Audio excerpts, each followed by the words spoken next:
गिरिनन्दिनि नन्दितमेदिनि विश्वविनोदिनि नन्दिनुते गिरिवरविन्द्यशिरोदिनि वासिनि विष्णुविलासिनि जिष्णुनुते भगवति हेशिति कण्ठकुटुम्बिनि भूरि कुटुम्बिनि भूरि कृते जय जय हे Mahishasuramardini रम्यकपर्दिनि शैलसुते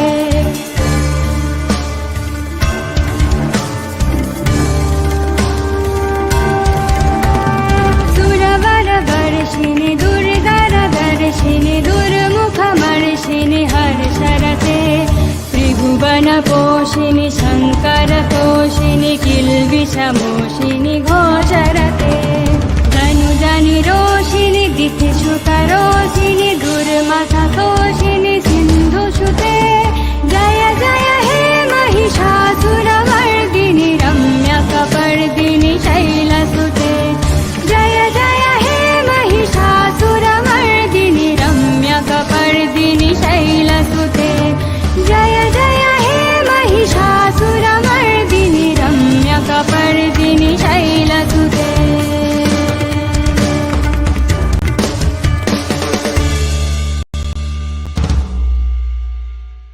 Hi guys, thank you for joining the live stream. Let me know if the audio is coming fine. It seems to be fine. Today we have back with us mysterious sociologist. Welcome Professor Christoph Lies-a-lot. अच्छा paper मिल गया तो भाई को भूल गया. हाँ, so yeah, Niner and others, those who think we were late, I hope you all know that we were late because of a kind of a valid reason today. I was discussing another paper which I didn't think would take this long actually. I thought it's just a 12-page paper. It was actually longer. Because there were 2 columns on every page. That's how it starts. The lateness, the wokeness. So, yes. So, and it's creepy how much our audiences know us. Titash, that's exactly what I just did. I went to the toilet. I stood up, did a bit of twisting of my head to just help push some blood flow in my body, and did 15 push-ups, and then sat.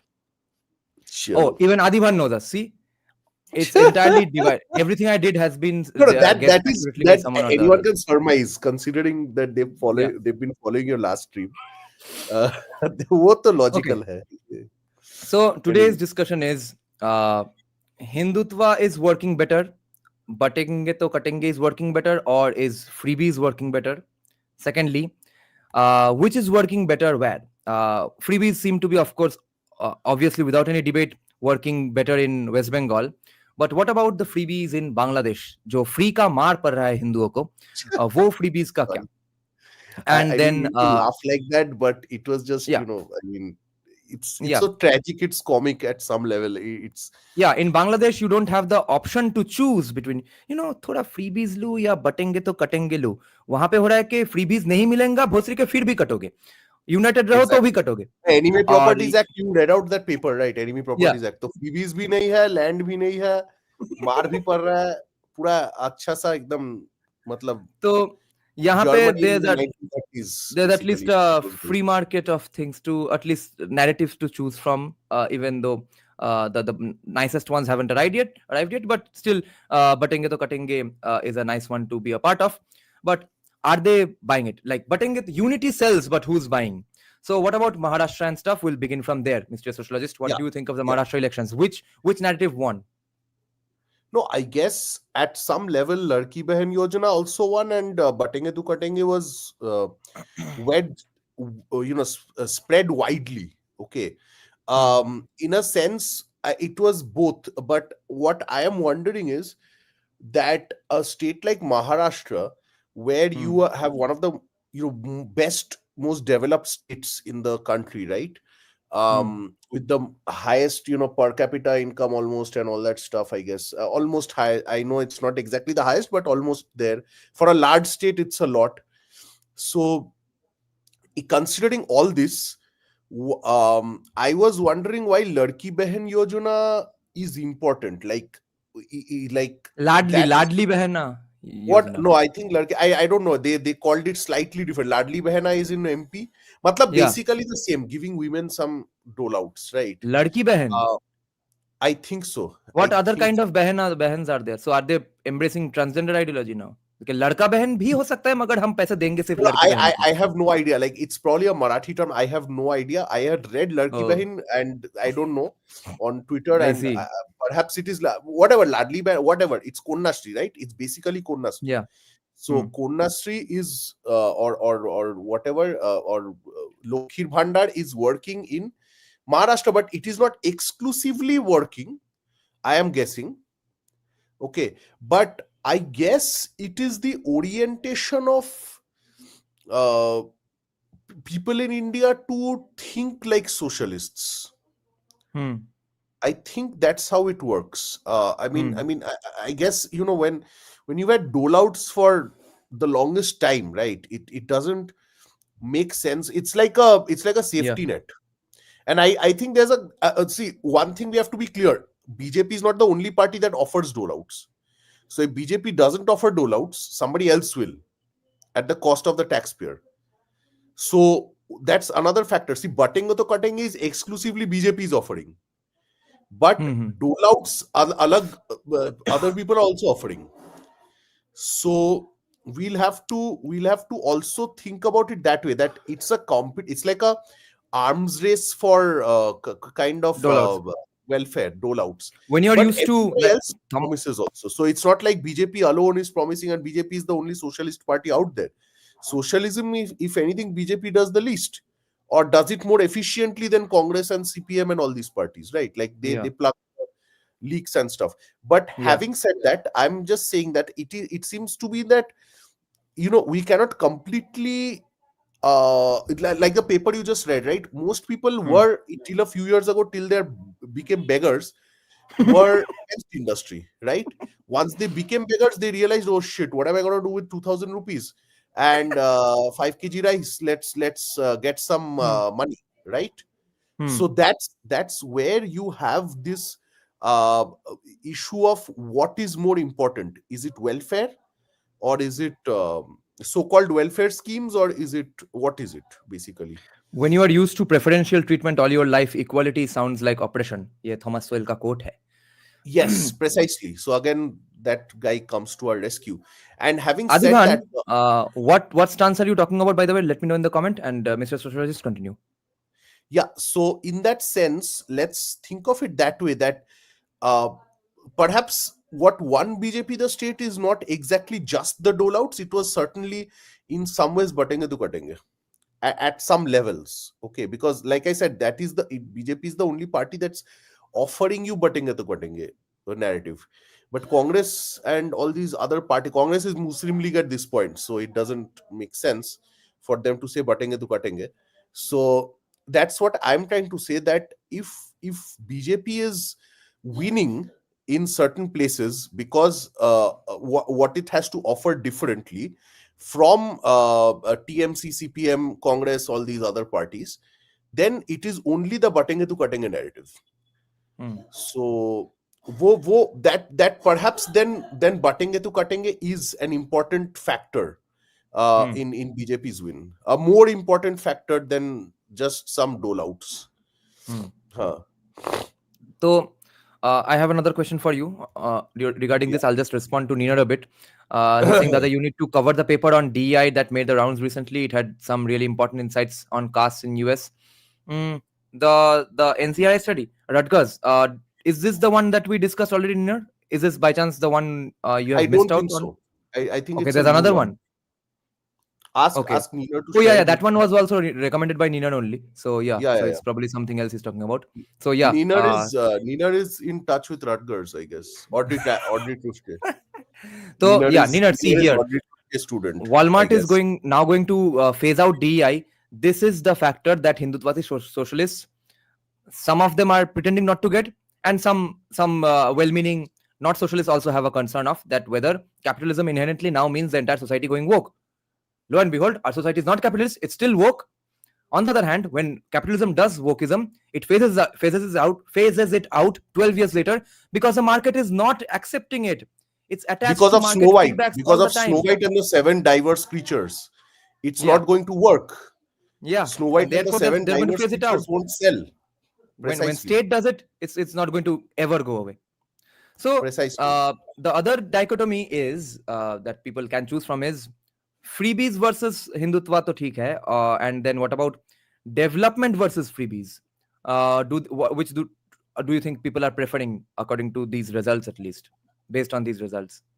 No, so in that sense, see, development, you put one point, very important point, right? That in a certain sense, we have to also understand why people leave Cuba for Florida, right? Why people in West Bengal, despite all its welfare and dolouts and all, people leave West Bengal and go to Maharashtra or other states, right? Bangalore, Maharashtra, Hyderabad, Gujarat, Delhi, whatever. So at the very least, we have to understand that development is never not going to be important. Industrialization is never not going to be important. But are people mature enough to understand that they have to vote on that issue? That I don't know. Okay. Now the But then previously, what's the definition of it being important then? Important just to people who are educated enough, or to the voters also? no, the voters, I honestly, I cannot, I should not claim to know what poor voters want at a given time. But the previous paper you just read helps us to get an insight into the fact that people, like in West Bengal, and I have been thinking about this for a long time. This paper just confirms my views that once you are pushed into poverty, you understand that agrarian economy and all that stuff, the dole-outs, bekar bhata, all that stuff, that's not going to help you beyond a point. You need jobs, you need growth. So it's not And really important. Development is not important. We'll just have to wait for everyone to go broke. that's how it works. Like, look at it this way. Mm. Yeah. Hollywood was woke, right? And then it went broke. And then now it's slowly coming back into whatever we can say was actual Hollywood. Yeah. Yeah. Like, Top Gun wokeness Maverick. is being abandoned. Wokeness is Yeah. being abandoned because they're seeing that it's not selling tickets, it's not working. Snow Hmm. White and the Seven Diverse Creatures is not selling tickets. Hmm. This one is Top Gun Maverick and all this stuff is. Yeah. And Not just Sydney that. Sweeney's boobs Yeah, exactly. So I am not going to comment on that, but whatever. make So beauty great again. yeah, make beauty great again. But my point is that they have to understand that, like, but so it worked. Like, there was an economic downturn and Hollywood realized that, bhai, we're not selling tickets. And not just that, even after doing so much woke crap, Trump still won by a landslide according in American standards. And I think the vote percentage should have been even higher for Trump if only legal immigrants were voting. So I guess Trump Mhm. has taken 65-70%, but because of the illegal immigrants, you won't get that number. But my Yeah. point is, if that is the case, then their woke propaganda didn't amount to shit. Like, it didn't really bring them any economic rewards. Now I have a feeling, and I was just discussing this with a fellow film buff like myself. I guess I can't call myself a film buff, but I do watch a ton of films. That Harvey Weinstein was curiously kicked out of Hollywood right before all these woke directors and producers took over everything, like Kathleen Yeah. Kennedy and Yeah. It was right before Me Too. yes. So That no, triggered I Me mean, Too. Harvey Weinstein triggered more Me Too, but the Me Too thing was done as a power grab against Harvey Weinstein, right? So my my point is that if Harvey Weinstein was kicked out, then it was done to bring on different newer projects, newer stuff, which is basically now I don't know. Star Wars is everyone's woke in Star Wars. Yeah. Everyone has gender ideology in Star Wars and stuff. Everyone, Hmm. all the Disney princesses are diverse. All that stuff. Everyone is diverse. So Yeah. that was Hollywood's big revelation after Hmm. Harvey Weinstein. But perhaps Harvey Weinstein was removed because I guess Harvey Weinstein never bought that program. Okay, now I that is see. that is Yeah. my That would make observation. sense. Like, Yeah. Yeah. now having said that, that means that once this thing doesn't work, and you will notice the Diddy party just came out Yeah. recently, so Hmm. again there will be a churning in Hollywood. And now see, Daily Hmm. Wire and all these, I recently watched the Reagan movie, Hmm. which Dennis Quaid acted as Reagan in. Has Okay. it released? Yeah, I didn't release in India. I got it from somewhere. So because I'm Oh, a big fan of Ronald Reagan, yeah. so it I'm a was big a fan of even Dennis Quaid. yeah, I love Dennis Quaid. So the point is, if these if there is something to go by there, you will notice the star cast in this movie Reagan. It has Mina Suwari, it has Dennis Quaid, it has a bunch of people who are no longer getting jobs in Hollywood. You get it? Like they're too white for Hollywood right now, because Hollywood is not anymore for white people. So what they're doing is Hmm. they're doing what Yogi Adityanath had envisioned for with the Noida film city, like take it away from Bombay. So they're taking it away. They're Am I Racist? All these stuff, like Am I Racist is the most commercially successful documentary ever, with $5 million from just the box office, right? So that means that's huge. It did, I guess it didn't even cost him $1 million to make it. So my point is that, और वो भी जितना पैसा खर्चा किया है, he spent it on DEI experts. If you watch it, you'll know it's a brilliantly made mockumentary. So so all that aside, my point is this, that uh, when there is wokeness happening, it's also kind of not working according to the market forces. It's creating a demand for other stuff, where in a globalized world you get other stuff. You get my drift, right? Like if you want better movies, you can watch Korean movies or Japanese movies. You don't need to depend on Hollywood exclusively for entertainment, or you can just rewatch old movies, right? You have now streaming services, you have everything, so you can just rewatch old movies. Actually, Brett Cooper was highlighting this, that in the middle they were just re-releasing older movies in the cinema halls and they were packed. So then they realized ki bhai, it's not that audiences stopped going to movie theaters after pandemic. That's not true. They just didn't want to watch crap. Okay. They just want to watch good old nice movies of the past. And then Top Gun Maverick convinced everyone that, oh my god, Top we Gun are Maverick making was a a huge mistake hit. completely. Yeah. Precisely. So my my point is this, that whatever is woke goes broke. Okay. Hmm. Now, given that in India it's very weird. Like India is such a huge population, and with states not resembling, West Bengal hardly resembles Maharashtra, or Uttar Pradesh hardly represents Tamil Nadu in any way. So my point is that resembles. So the my point here is that in such a humongous country, with such a huge population of 140 crore, you have takers for all these things. Okay. Yeah. You can't see woke ideology ka bhi, even if it's 1% people are woke in India, Hmm. that's like 1 crore people, more than Hmm. 1.5 crore people. Okay, that's huge. So Yeah.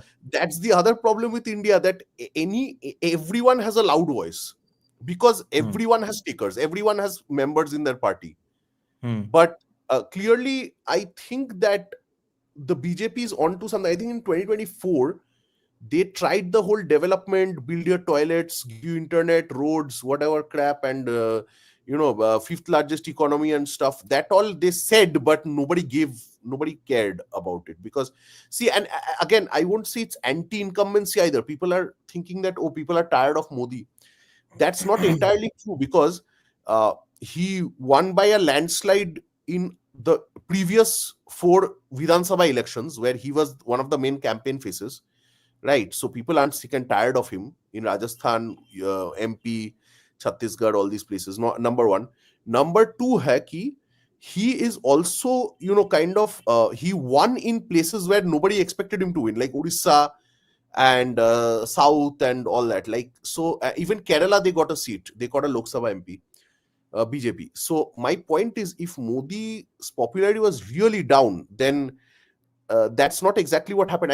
I also think that one thing that worked was the development factor did not mobilize your people to go out and vote. You get my point? Like you might love Modi, but you stayed at home eating biryani on voting day. Then nobody cared about what you had to say, and voter turnouts were horribly low this time, this Lok Sabha election.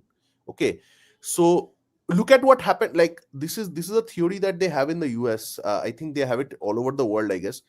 it's not exactly the stuff that your candidate says or represents. It's about whether you're excited about a candidate, which is why, in my opinion, in 2016, Bernie Sanders would have won against Trump, Yeah. because people were excited about Bernie. They weren't excited Yeah. about Hillary. People know what Mm. Hillary brings. Mm. Nobody knew what Bernie would bring. He was excited. And Trump was also exciting for some people. So Trump won. Mm. They weren't excited about Hillary. So Mm. what I'm saying is they weren't really excited by just Narendra Modi. Okay. Mm. Now, Batenge to Katenge provides you with certain impetus to kind of go out and vote, because they're not excited to, like, they're kind of out of fear, like some emotional response is coming from people to go out and vote, because Maharashtra this time has voted much higher than it typically votes. Mm. Okay, after a long time.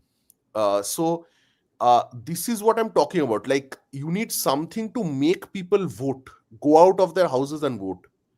Otherwise, it doesn't mean shit. Like you have a lot of ideologues in the population, but nobody cares enough to go out and vote.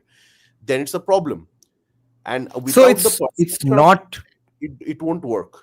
So people don't vote on the basis of Hindu unity, not on the basis of freebies, not on the pretty much on the basis of freebies as well, but mostly on the basis of excitement. Now, so then what does that say for Hindu unity in the first place? So if they were not No, no, excited no, no. about So Hindu you're unity, well, you're then you're they would making not vote for you're it. making a tiny mistake here. It's not against Hindu unity that I'm saying it goes. Okay, Hindu unity. If you just say, well, let's be friends, it won't work. Okay, think about the line "batenge to katenge." Okay, look at what it's implying. Yeah, just Okay, effective branding, effective and marketing to look explain. at what's happening a few Yeah. kilometers away from the Bengal border, right? Hmm. So that's my point, that Hmm. if it's, if these factors got people, a large section of the population, again, like I said, any section of the population in India will be large, right? So even if that mobilized, I don't know, 50 lakh voters, that huge, that the 55-10 lakh votes can win you or lose you a state like Maharashtra. Okay, so that helps. When you look at Bangladesh, what's happening at Bangladesh, what I'm seeing a difference this time is Bangladesh has always had upheavals, like, but it was cleverly kind of kept under wraps always. But that's a huge thing that has come up. Like, people are suddenly aware and asking questions about Bangladesh. So that's, people have gone woke about Bangladesh. Okay, Now, before we so get to Bengal and Bangladesh, I'll just take this last question on the in the context of Maharashtra from Avinav on the screen. That hmm, he's pointing out that people from the high rises are coming out and voting, of course, for development. Otherwise, they didn't bother to vote that much for so long, apart from West Bengal or Kolkata. Now, my problem is that I have not been to Mumbai in 12, 13 years, so I don't exactly know. Are the high rises that many and that significant? People who would actually, it would make sense for them to vote for development and think of development and prioritize development. Is the number really that high, or they are just being simply outnumbered by people who still don't care about development, still prefer freebies, but are also excited about the batenge to katenge narrative? Or I are don't the think. needle is the needle being pushed by the high rises?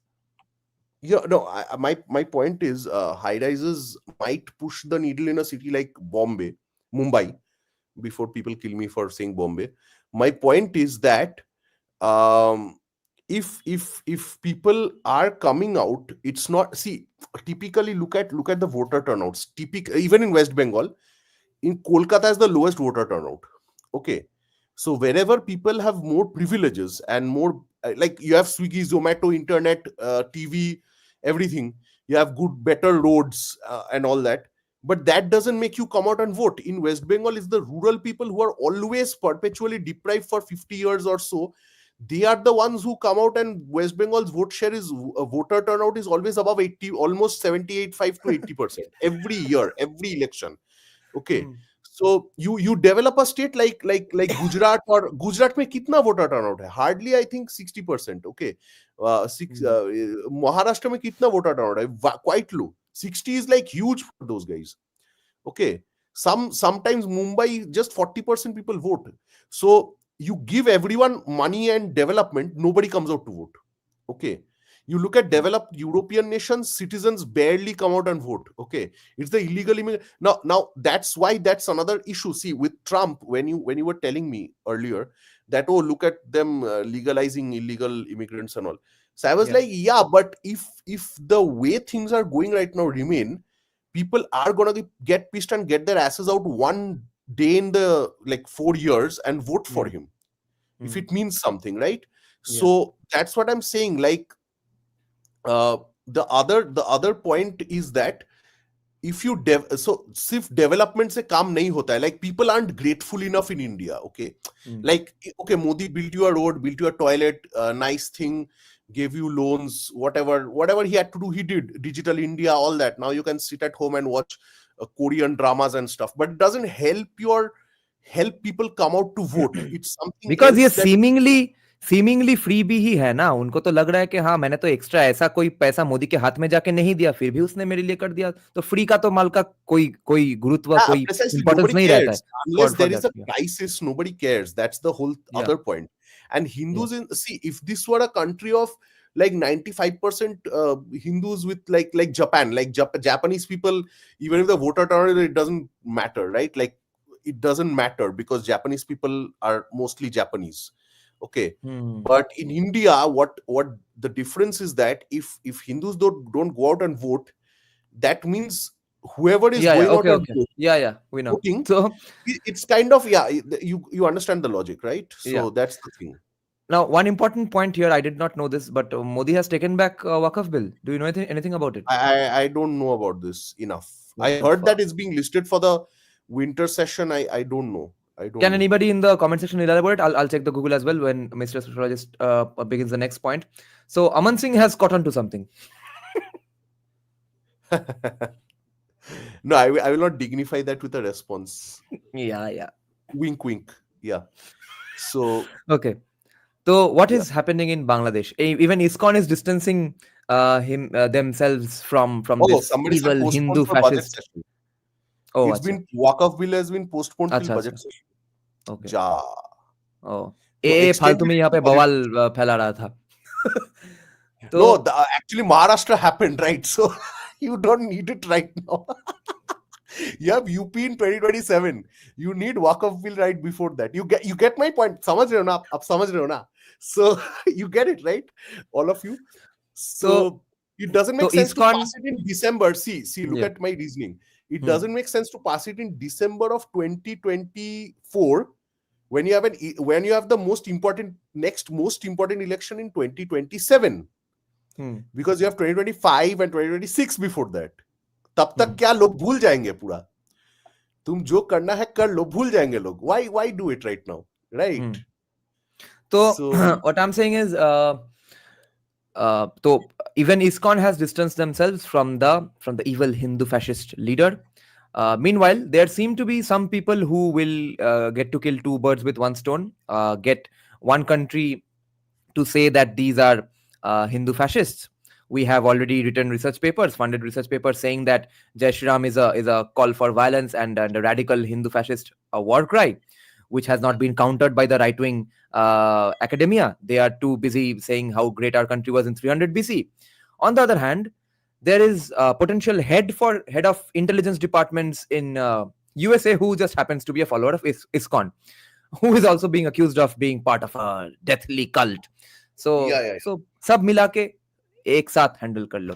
वहां पे बांग्लादेश में भी जो मर्जी है करने दो before Trump comes into power, और एंड यहाँ पे तुलसी का अपॉइंटमेंट भी रोक दो.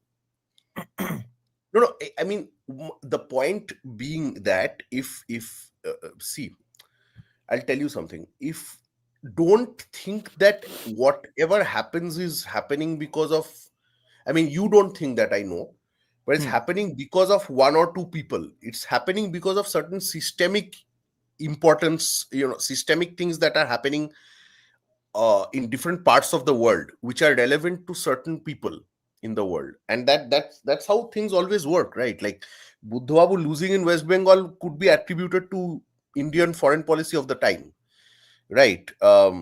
That's how things worked and always do, right? So that's why, West Bengal, there is some possibility for change.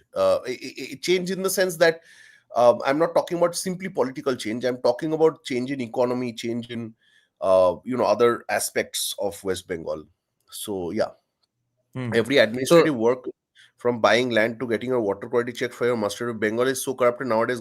Yeah, 500 come hai. Mane, people want lots of money for lots of things. I mean, but yeah, no, no, what's the wait. A lot of people listen to the videos without watching it. Okay, they just put it on, shut down the screen and work while listening to it. So we have to read out every question. So Dattatreya Chatterjee is asking every administrative work from no, he's pointing out that every administrative work from buying a land to getting your water quality check for your mustard oil business, Bengal is so corrupted that nowadays a government employee wants 500 rupees. Now, uh, AA is pointing out that that price, that rate for the bribes is 10,000 rupees in Gujarat. Even in bribes, we are ahead because you see, Kolkata is the most affordable city in the world. So standard of living is horse हाँ, shit. तो Therefore, bribe भी we कम है pay ना, less. bribe भी Yeah, come we देना less pay पड़ेगा. less. Yeah. And people don't have enough money to pay bribes in Calcutta anymore. Like, it's Hmm. sad. I mean, Huh. so Okay. see, industry Kaladin is is saying, also important for that. wait. Kaladin is saying ISKCON has not distanced themselves. He had parted ways from ISKCON 9 months back, and they still stand with his right to a fair trial in the courts. You guys are pretty anti-Bengali. Okay. Who's So, anti-Bengal? Us. we, yeah. So you see, the statement from ISKCON has been that. Bangladesh General Secretary Charuchandra Das today said the organization shall not take any responsibility of the words or actions of Chinmoy Prabhu. तो Hmm. उसके बाद क्या क्या court में stand करोगे भाई? Okay. So anyway, so what is happening in Bangladesh? How is all these things happening? Why aren't No, we Bengalis Bangladesh में living जो happily हो ever रहा है after? people. Yeah, no, I mean, Bangladesh people are aware of what's happening in Bangladesh for a change. I mean, Bangladesh में ये होना was not the most surprising thing, at least. And for that, I would request everyone to please watch, including you, this thing, Freedom at Midnight, brilliant series on Sony Live. Okay, they have Hmm. actually shown the reasons for partition at that time, and I this have to is interrupt you. absolutely, Hold on to the thought. This is a very important point to counter. yeah, Remember, you were talking about freedom at midnight. So, what yeah. else is the organization supposed to say? They are an organization. It means they have 200, 300 people on a phone call. What is the guy who is in the jail? How is he doing it? How does he have so much courage and bravery? Unless unless the organization prefers its specific physical temples and institutions and hold over money. What else is there to protect at this point? What do you have to lose? I don't ever recommend street power bullshit because I'll never go into it. I'll never go killed in a riot or rot in a prison for 5 days. But a person who has crossed that bridge, letting go of all his fears, after that, his organization is not going to support him. What is the organization there for then? Doing charity that's supposed to be done by the government, for which people already pay taxes. Yeah. No, and So honestly, freedom at midnight. honestly, at this point, I mean, the bigger issue is not. See, this is where people were debating whether ISKCON should do this or Chinmoy Prabhu should do that or somebody else should do this. Nobody Yeah. cares. See that in look at what's happening. So I won't elaborate on this. Simply, I'll tell you to watch Freedom at Midnight. You will know what the end point, the most important point in highlights and bold and capital is, that what Yogi Adityanath said earlier this year, a few months earlier. That is the most important point. Whether you like it or not, whether you might have, you know, any stake in the issue, whether you like ISKCON, whether you like what's happening or don't like what's happening, it doesn't matter, right? So Hmm. that's what Yogi Adityanath wanted to say, and I think that is the main crux of what I'm going to say. It's is being shown in Freedom at Midnight, Hmm. which brings us back to the main point of this discussion. See, uh, in Freedom at Midnight, and this is not like spoilers because everyone knows what happened, but I won't go into the details. But Hmm. in Freedom at Midnight, there is a part where the Muslim League wasn't getting seats earlier. Okay. Hmm. So Jinnah said ki, I have a few seats, and everyone laughed him out of Congress headquarters. And So he vowed. Now here's the problem when people attribute things to persons, okay, and that's also they've shown. I'll get to that. So Jinnah vows कि मतलब कुछ ऐसा करेंगे कि पूरा हर seat हमको मिलेगा in Muslim dominated areas. Yeah. And that's precisely what happened. Okay, so Yeah. 1946. You read a paper about 1946 a few days back.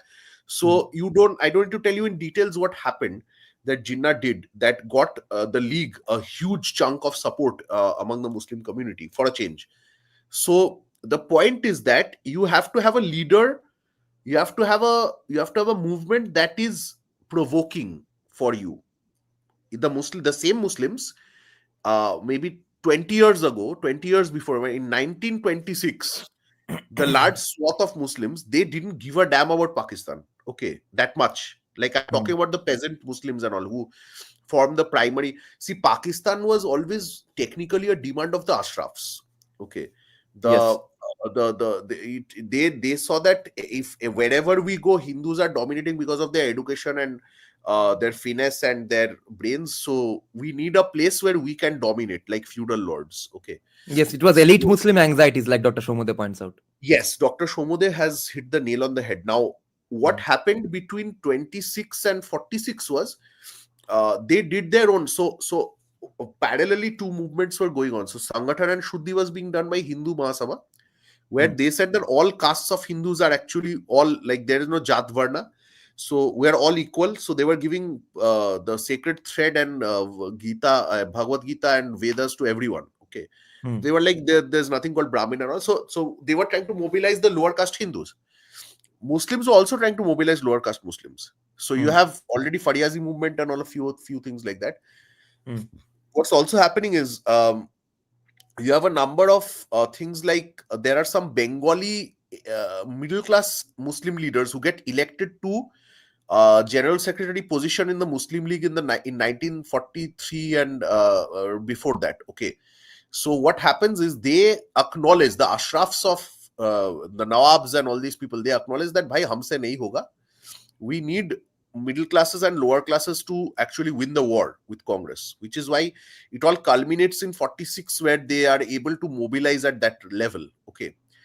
And right after that, they win like so many seats and they become a very powerful entity. Before that, they were like being laughed out of by the Congress everywhere. So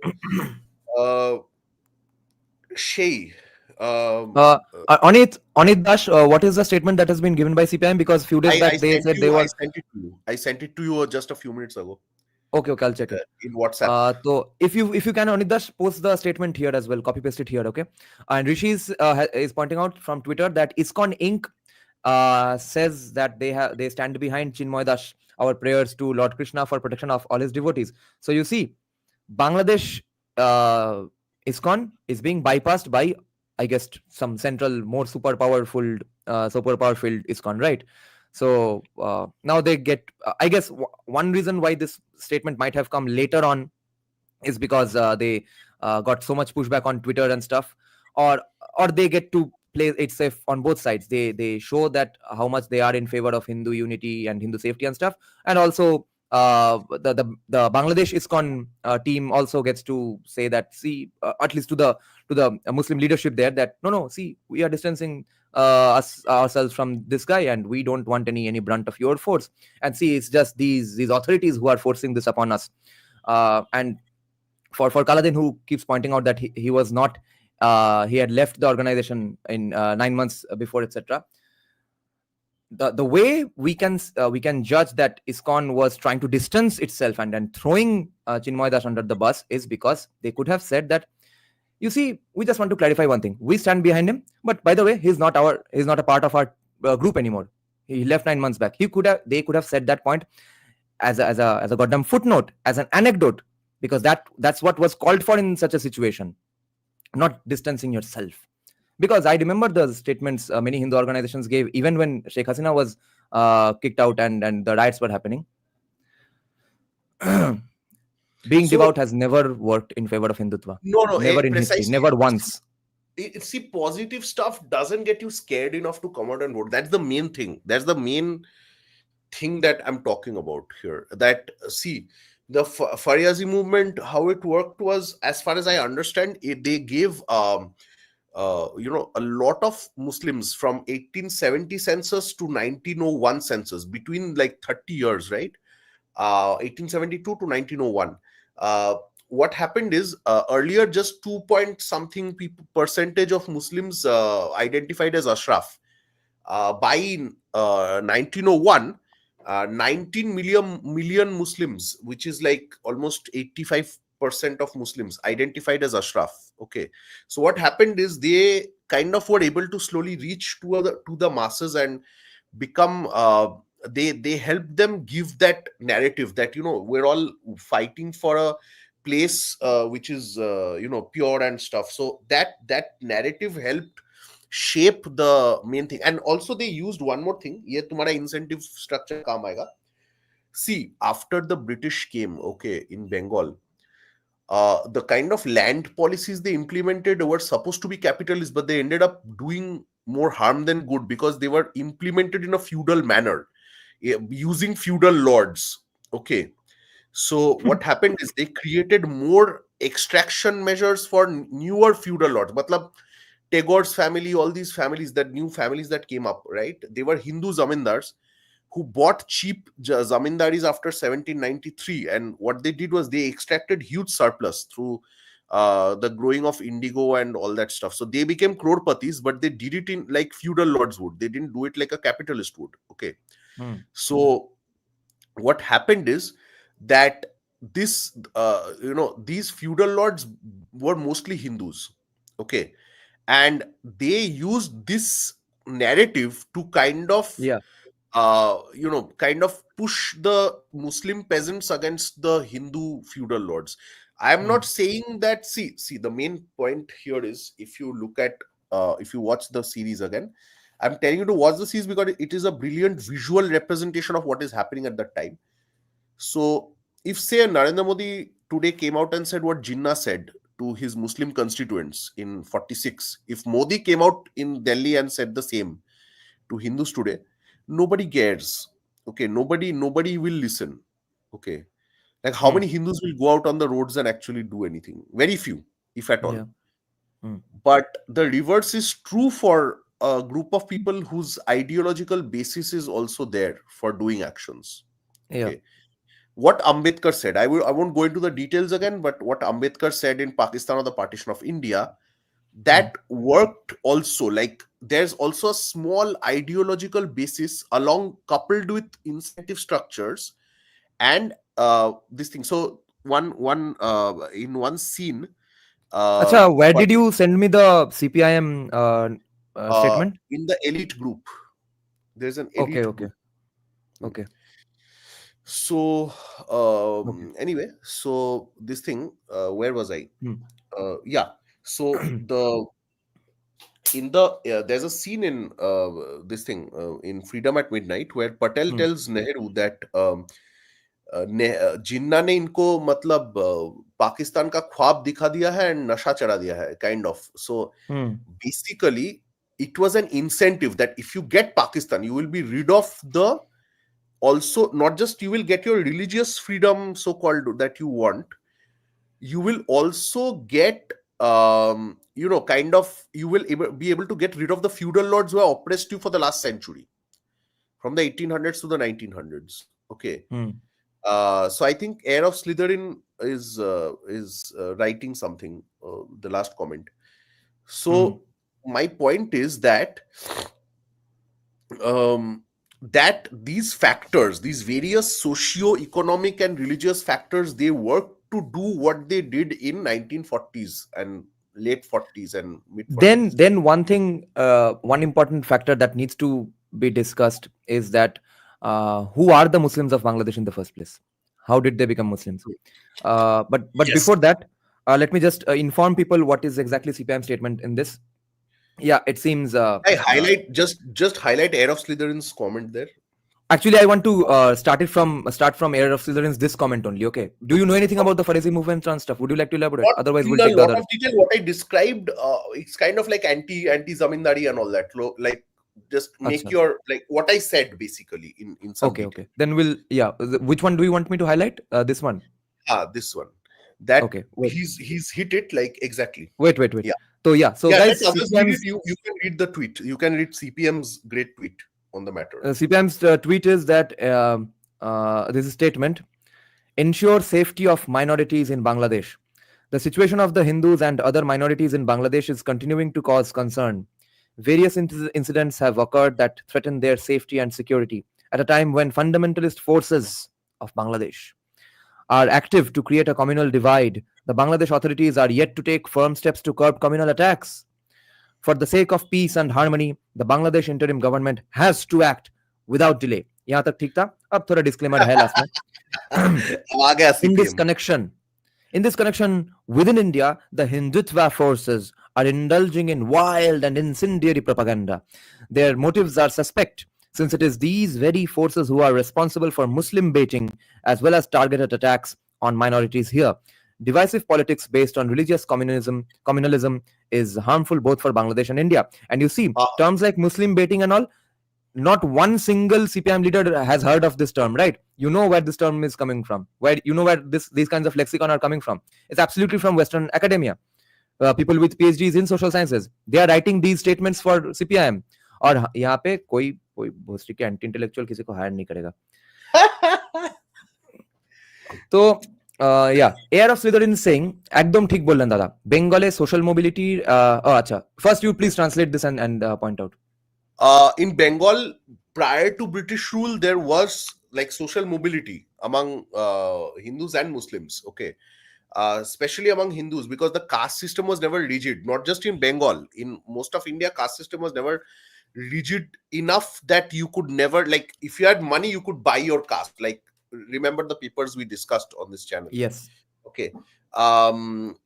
Make money and purchase it. That's the reason why having a head start, Bengalis couldn't produce pan-India businessmen. See, yeah, that's there. That feudal attitude. What he's also saying is, because the Bengali zamindars bought the zamindaris and continued their, like, that exploitation mode of feudalism, they couldn't produce pan-India businessmen. I wouldn't say that exactly entirely true. That's not entirely true, because from what I heard, there was a huge stock market crash in the 1800s that kind of destroyed a lot of the wealth among the Bengali elites of that time. And also, you know, some of the, what happened is, like, Bengalis, kind of the Bhadralok class, they weren't really interested in doing business, because they wanted that, like, because they were also essentially feudal lords in the villages prior to British rule. Yeah. They just wanted ki ek naukri mil jaye. Matlab naukri is equal to feudal, because you sit at your home and you enjoy benefits government naukri ka, and you know, kind of don't compete in the market. That's where, see, they act like Marwaris came and beat us up and took our businesses. That's not true. We didn't do businesses beyond a point. We stopped doing businesses. Okay. Most of our elite classes did not do businesses, whereas the elites of Rajasthan and all, they were all businesses. So people wanted to do business when they saw their elites, respective elites. But in Bengal, the elite class became intellectuals and thinkers and all these people. So people did not have anyone to look up to when they, you know, when they wanted to do anything. They want to be like Bhadraloks. They want to be like I have a doubt for both what you are saying and Ninar is saying here. That he's saying that Bengalis did only dalali for British, not actually business. But was it even a different thing? Weren't these two things basically the same thing at that point in history? See, what I'll tell you is, they got licenses to do businesses under the British because they helped the British. Okay. And now, situation aisa bhi nahi tha ki pura free market tha, anyone could do whatever the hell they wanted. The British had the Diwani from 1757 after that. Yeah. So the British essentially did what, they had a mercantilist economy. Like, they could kind of, they could be against you or they could be in your favor. So if you, I mean, no businessman ever pieces of any government if they want to do well in life. Okay. So if today if today Congress was there, Ambani would have been a Congress guy, which he was, by the way. Yeah. So it's like that. It's never going to be like business, free market entirely. Ekdam feudal economy se nikal ke ye hua hai na. So it's quite different. It's quite different than what we are imagining things to be. Yeah. Okay. Okay. Is Niner correct here that they were brokers mainly, not really Initially businessmen? they were, but they also did trading. They traded with American businessmen also. They also traded in various goods, silk, and all that stuff. They had their own businesses. Okay. Banking. Many Bengalis like Darokanath Tagore wanted to go into banking. Okay. Now Union Bank was probably built by Darokanath Tagore, if I'm not mistaken. So many of these guys who were working for British lords, they also had their own other businesses, which they got because they were friends with some company members and stuff. And there Okay. was drug dealing and supplying girls for wo sab to tha hi. Ha, wo Afim and all that stuff that was Yeah. there. That was all So there. and even the founder of Peerless, he was also a big time bank owner of some sort in Bangladesh. Yeah, yeah, Something yeah. Roy. Precisely. Precisely. What do you know? What do you have to say about this comment? Dambas Mishra is saying Brahmins never had so much land to begin with, relative to the large landowners who were mostly Kshatriyas. Brahmins only ever had their brain to earn money. Yeah, well, the land grants are clearly made out to Brahmins. I don't know, like you can keep denying it, but But it was not enough. But it still didn't accumulate to enough land in see, comparison to you have to Kshatriyas. understand one thing. It's not see, I'll tell you what. जो लोग क्षत्रिय आज खुद को बोलते हैं ना, they are not actually kshatriyas. Okay, they are basically often tribals or peasants who became landowners and then they declared themselves to be kshatriyas. Yes. Okay, now उस class में they did not have cultural capital plus land. Brahmins had typically a well-to-do Brahmin. Not every Brahmin was well-to-do again. Same Yes. stuff. See, you cannot extrapolate when you say Brahmins did not have this, Kshatriyas had this. You can't say that. There are poor Kshatriyas as well. There are poor Brahmins as well. There Yeah. were rich Brahmins. There were rich Kshatriya. Okay. Now my point is Kshatriya's main identity or peasants' main identity was land. Okay. Now land could Yeah. come and go. Not everyone could manage. If you have too much larger family, the land's stuff would kind of not support you. But uh, Brahmins were given the land, but they also focused on cultural capital, which is why they got bureaucratic positions in addition to land sometimes. Okay. Yeah. They would do the work of bureaucrats. So Yeah. they Ever did since not. Chanakya's times, Amatyas were Brahmins only.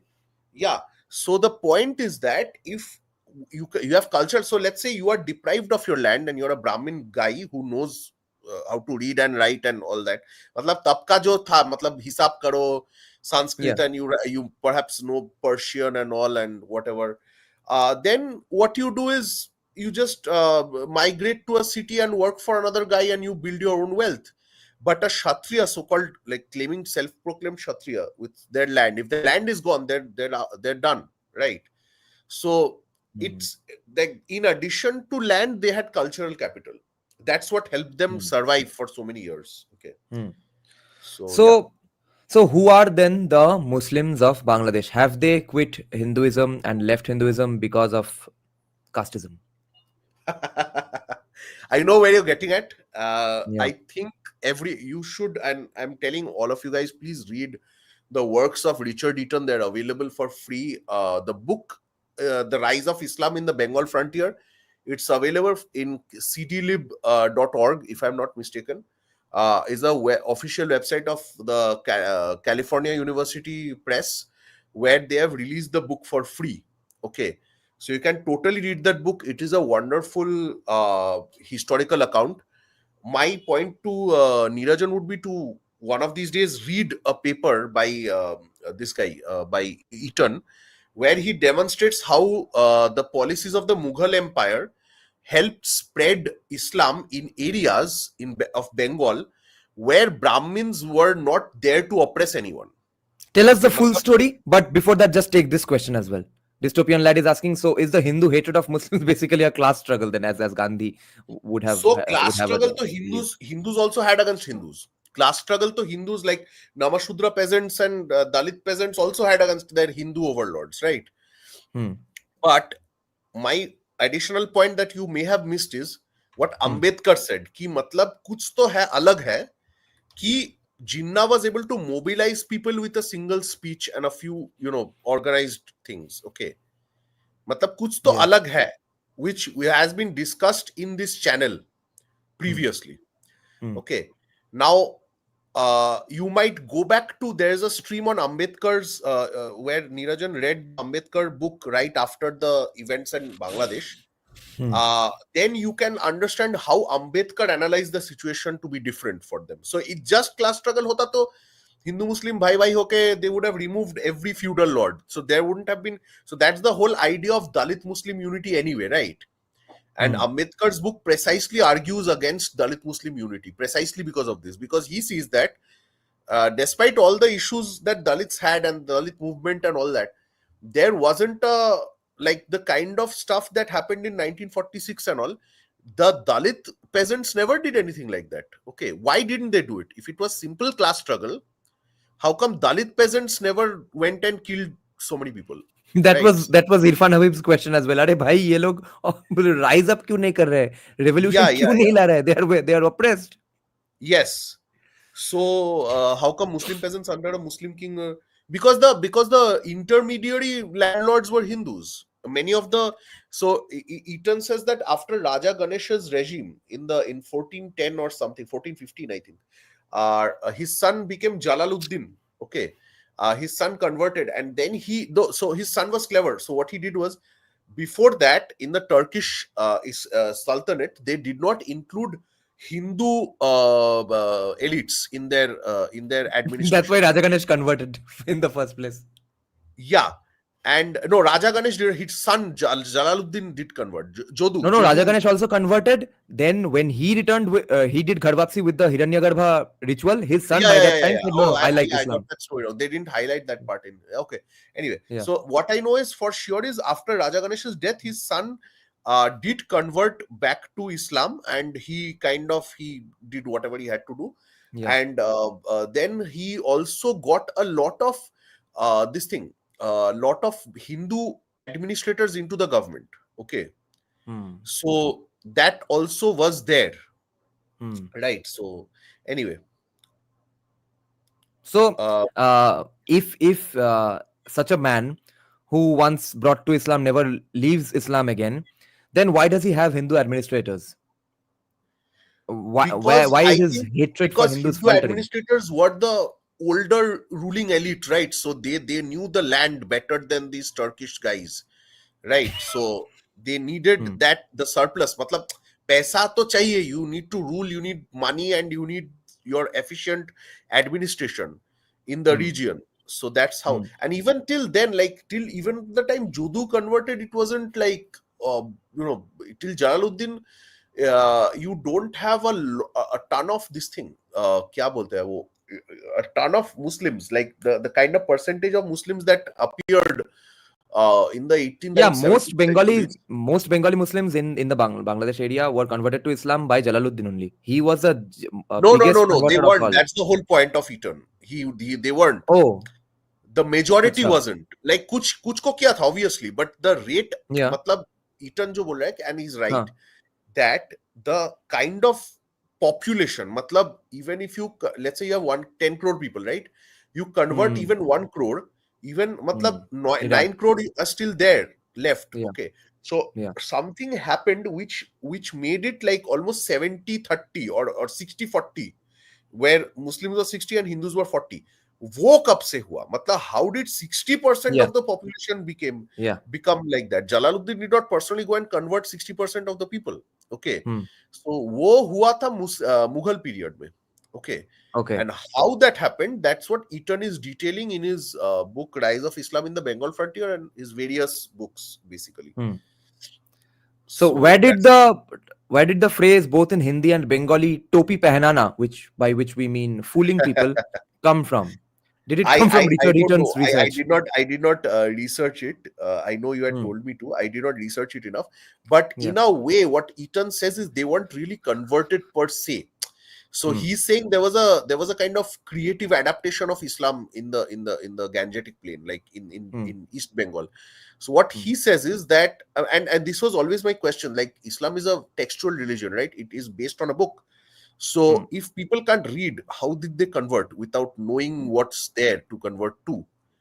Even if Brahmins oppress them, like my point is, you have to make that decision ki matlab this is way better than what the Brahmins have to offer, so I'm going to go there definitely. how did they make those decisions, right? Hmm. Yeah. So that's the whole question that Eaton actually answers, and that's why Hmm. he shows that in regions where Brahmanical and the Rajput and all these Kshatriyas and Brahmins were dominating over people, that's Hmm. not where Islam spread. That's the other funny thing that he says. Matlab, if Brahmins were really oppressing people and that's why people were converting, Hmm. Brahmins, how is it that the Brahmin areas were relatively Hindu? Hmm. वहां पे तो सबसे ज्यादा conversion होना चाहिए था ना, so it Hmm. didn't happen. Yeah. How much did jizya play into this? Quite a bit, but more than that, what happened is it wasn't even actively jizya. uh, it was more like, matlab, see, the areas where in Bengal it spread, it was mostly tribals who were earlier weren't even paying taxes or anything. Okay, they were not never under a state structure. Now, if a region is converted, a whole ass region is converted, okay, Hmm. into from a forest, and by converted I mean from a forest land to an agrarian land, okay, Acha. by certain adventurers and explorers and all these people, then Right. what happens is that the local people, they are also thinking, bhai, like this looks like a nice idea to settle down and have a family and whatever, do basically manual labor and agriculture, right? Hmm. So वो जहाँ पे था कि these guys were basically tribals and animists, exactly what Air of Slytherin is saying, and food and all that, हाँ मिल रहा है, तो तुमको तुमको benefit मिल रहा है settle down करने का agriculture करके, so Hmm. then you do settle down.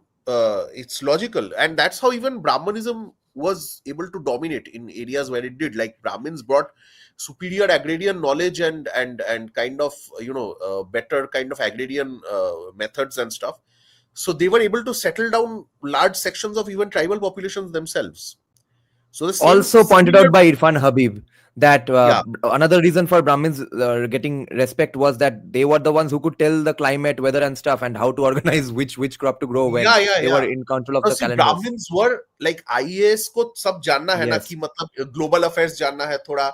You also need to know the history, the Yeah. constitution, how to rule, the rule of law, what it entails, all that stuff. So basically, Hmm. they were preparing UPSC back in the day, Yeah. and they were good administrators typically. Otherwise, they wouldn't have. So the fun thing is that Yeah. back then, to be good, you'd have to be judged by a raja or somebody who would say that, this guy seems like a good guy, Hmm. and that's why this guy should get a land grant, give this guy a land grant like Obama did, Right. Right. and they don't go. Yeah. And also back then, good governance did not mean micromanagement and I forcing things because it was a Yeah, semi-anarcho-capitalist state model that was going on. No, almost no centralization.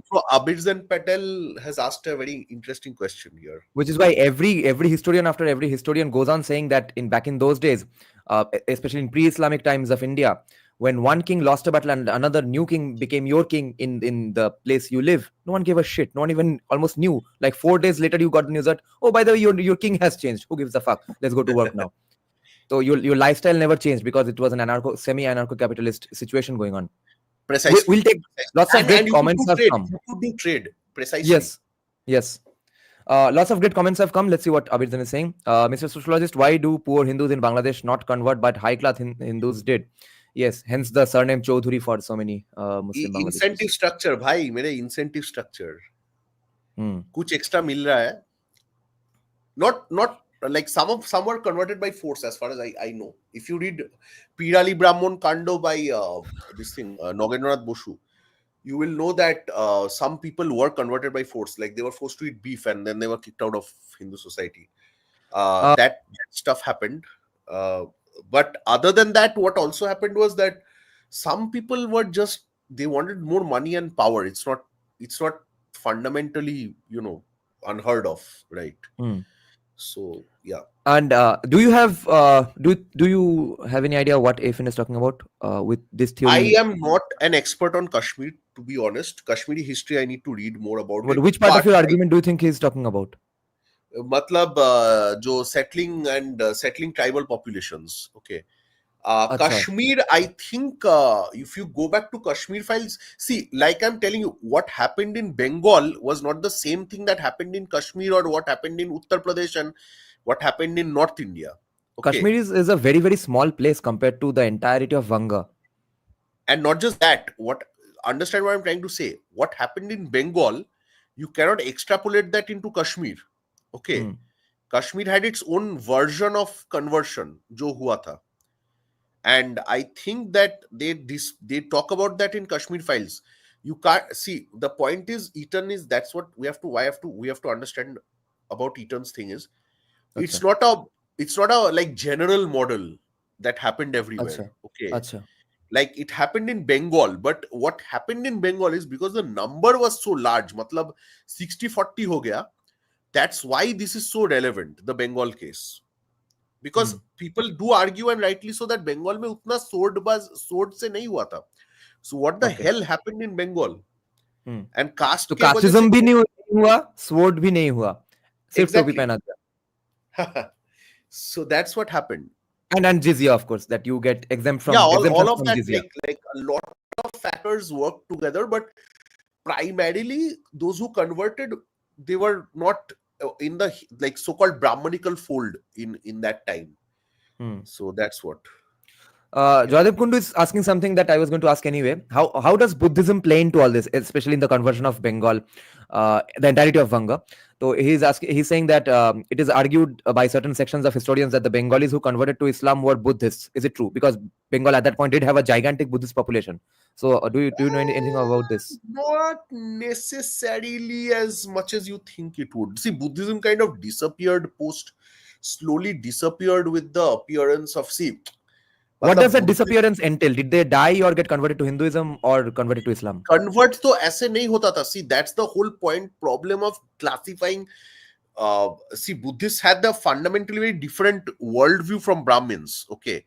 Yeah. But essentially, if you're talking about monks didn't have children. So anyway, they're over, right? And then you have burning of Nalanda and all this stuff. So like half of them, I guess, I mean, he didn't just burn Nalanda and let the guys live, right? Obviously. He did some stuff, Bakhtiyar Khilji, back in the 1200s. And the other thing was the Buddhist monks, the main Buddhists who we're talking about, they survived on land grants. Okay. So if land grants and feudal economy. So if the especially land after since the Pal dynasty. So the point is that if the land grants are now going to Brahmins, which is a process that Timothy Lubin talks about, like matlab pehle Buddhism was the like a mainstay of North India, right? And then slowly the land grants started going to Brahmins because Brahmins did not beat them up. Brahmins simply competed with them and they won out because of certain reasons. So the other reason that sustained Brahmins was because Brahmins had children. Buddhists didn't. Like Buddhist monks did not have children. Brahmins had children, right? So that helped the Brahmins to pass on the land grants onto their own like kids and all. But that didn't happen with Buddhists. Okay, the major Buddhist monks.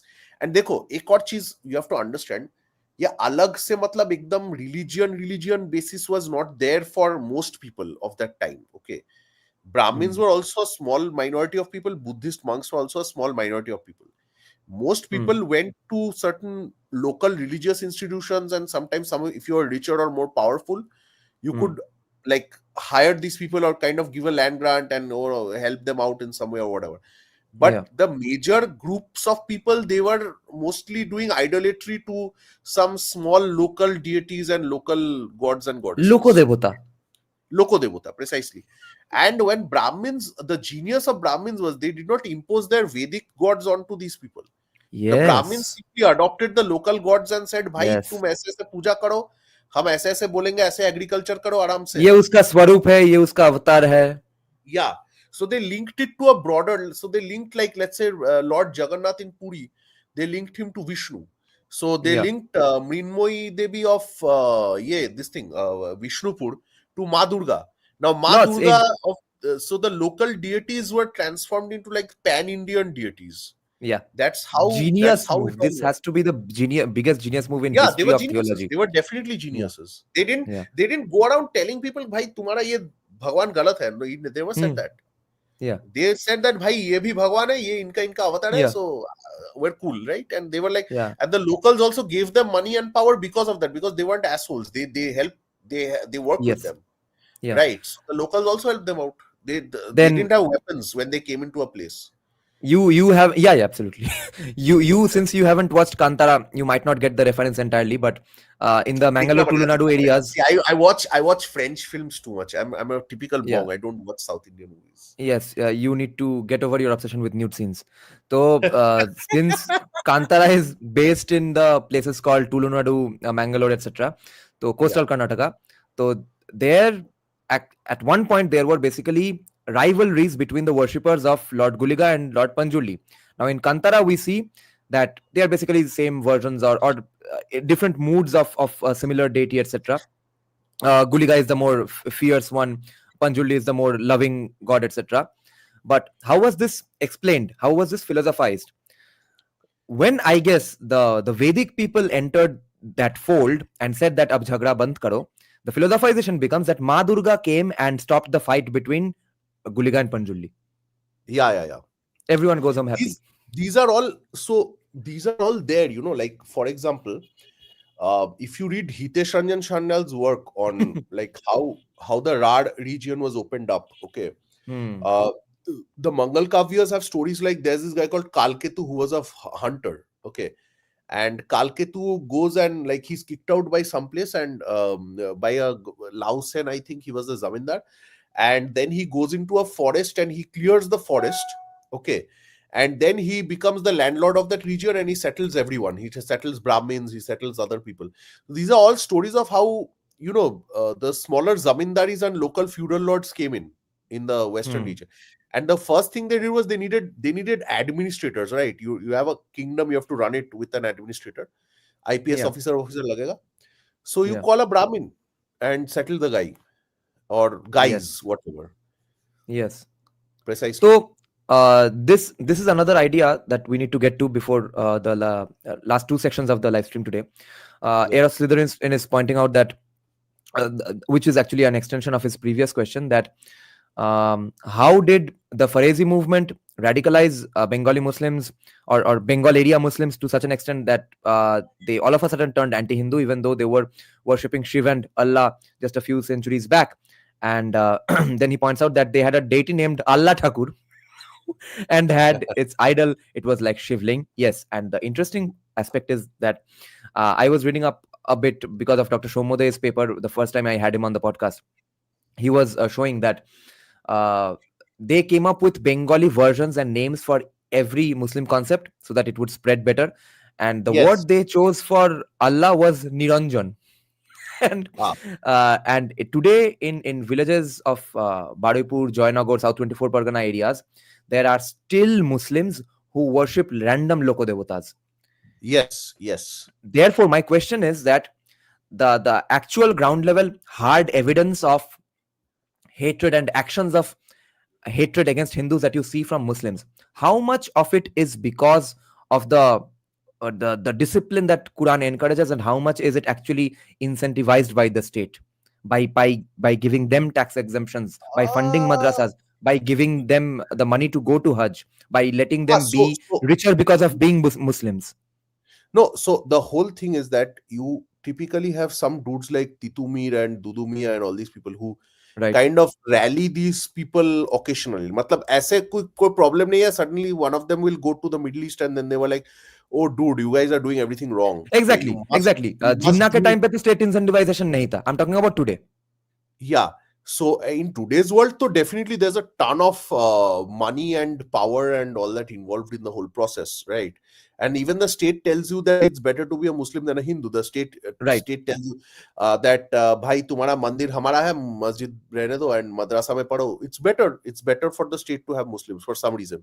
For the last 50 years or so, 70 years, uh, so the whole point becomes that whenever there were like extreme movements like the Fariazi and all these movements, you would find that some people kind of started changing their various क्या बोले various kind of incentives that were structured into the religion itself. Okay, So you must understand that as well. Islam provides a ton of incentives for converting to it, which Yes, is not and available among other religions necessarily. right. So I that want also must you. It's also an economic, like Weber describes Islam as a kind of worldly religion of a different kind of hedonism. Okay, hmm, you must read Weber on Islam. acha. That way you can understand that what he's talking about. Like Okay. unlike Buddhism or Hinduism, which mostly have a kind of ascetic practices as its Your main personal goal. spiritual growth. Yeah, if anything, you Islam does not do that. Islam is all about the world and its pleasures, and even after you leave the world there are pleasures. So it's Yeah. quite different as a Yeah. structure. I want to just clarify something to dystopian land. He's asking that out of Varendra, Pundra, Anga, Srihatta, why is it that that Vanga dominated Bengali identity? Dystopian land. Uh, do you know that actually Varendra, Pundra, Anga, Srihatta, and Vanga were never really one specific spot forever and after? Okay. Niharanjan Roy points out that different places in this entirety of place called Vanga, Bangladesh, and West Bengal, and even Bihar, Jharkhand, Odisha, had these names at some point in their lives. The names kept moving around. Okay, so we never know which Varendra or Pundra we are talking about in any context. And So no, and honestly, don't take these names and stuff to be very permanent. And not just that, right, lot of people like change the like Gore, right? Gore was Pandua and all.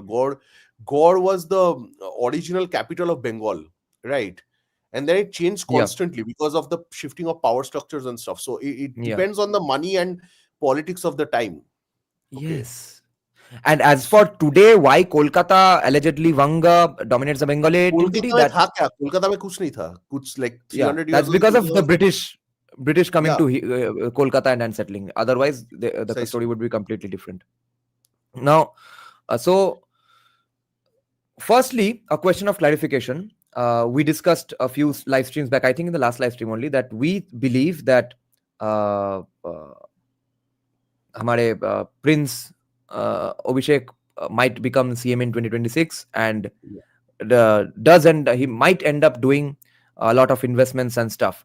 But people are concerned that if he's so corrupt allegedly, then why would he do anything? Why would he need to do good things? First, that question, and secondly, where do you think the BJP state president selection? Where does it stand? What kind of lobbies are doing power plays, and how much of that is going to affect their chances in 2026? And how much are we going to again blame Bengalis for not voting for BJP? So firstly, let's get one thing straight. Hmm.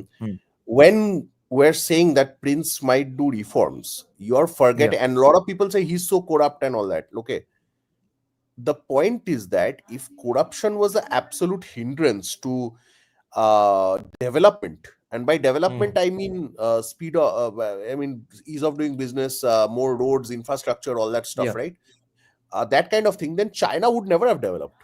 Okay, the whole Hmm. reason Chinese urban centers are so highly developed Hmm. is because through corruption practices, they've kind of put a price on their whole country in that sense. It's more Yeah. neoliberal than you would think.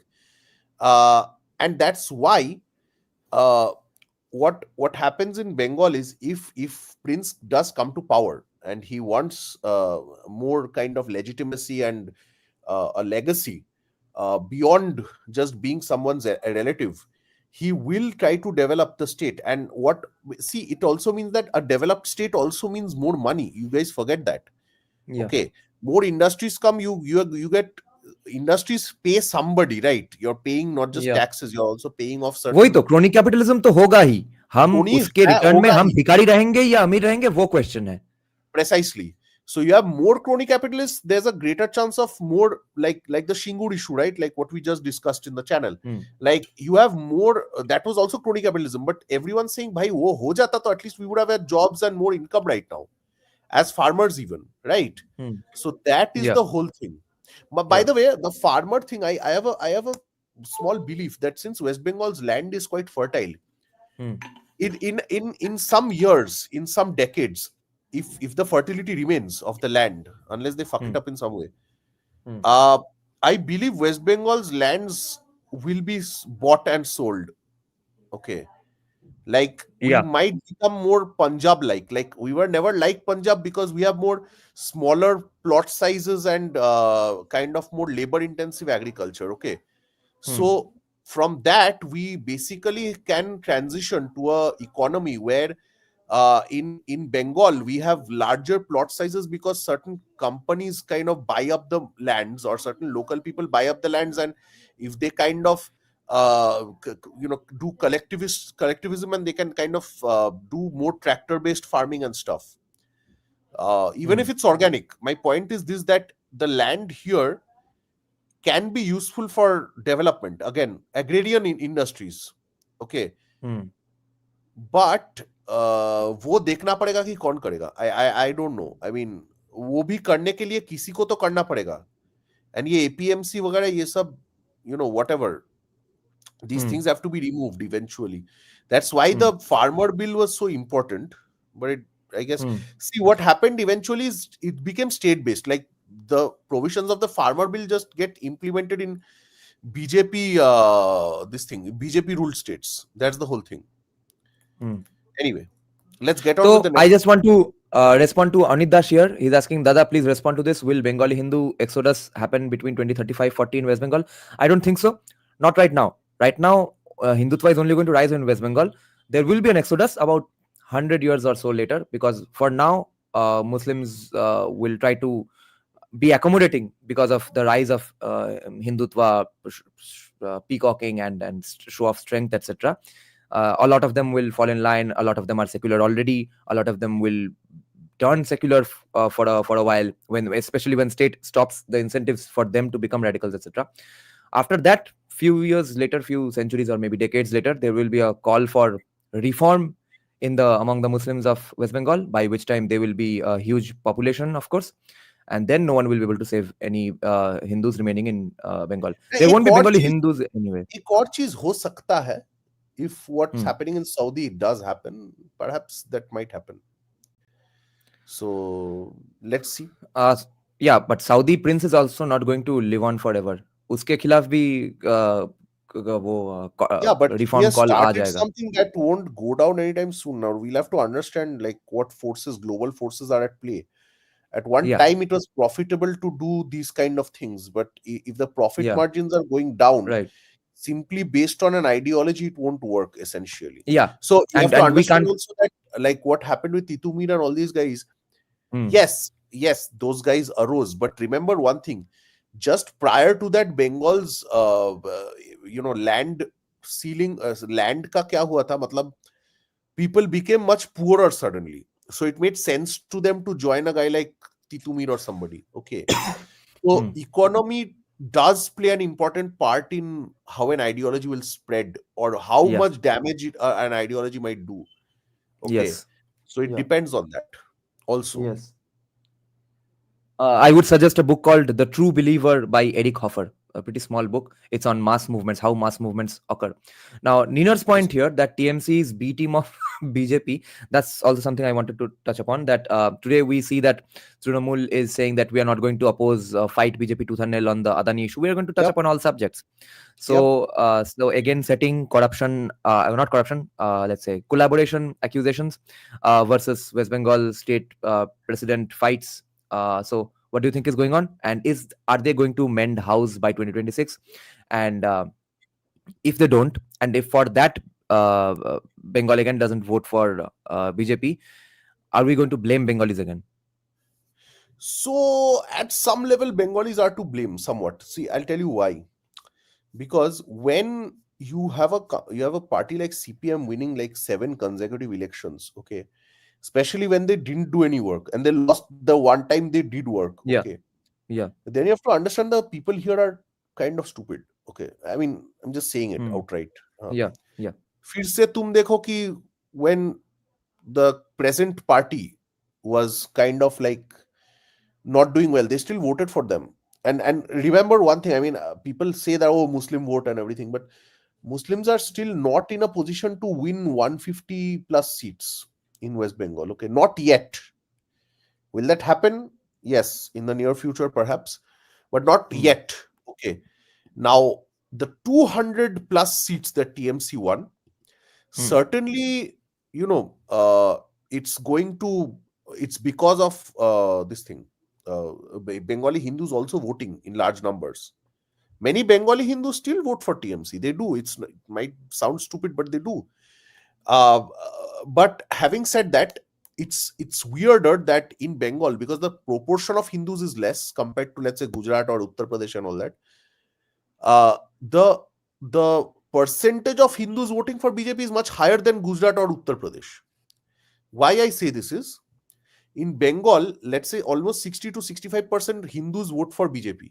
Okay, perhaps even slightly more if rigging was not done. Okay, now you go to Gujarat, where only 50% or so Hindus, like majority of Hindus, are not voting for BJP still. Okay, they're still voting along caste and whatever lines. Okay, so the point is the radicalization of, or not radicalization, the mobilization of Hindus has happened at a much higher rate in West Bengal than it would have happened in Uttar Pradesh or Gujarat.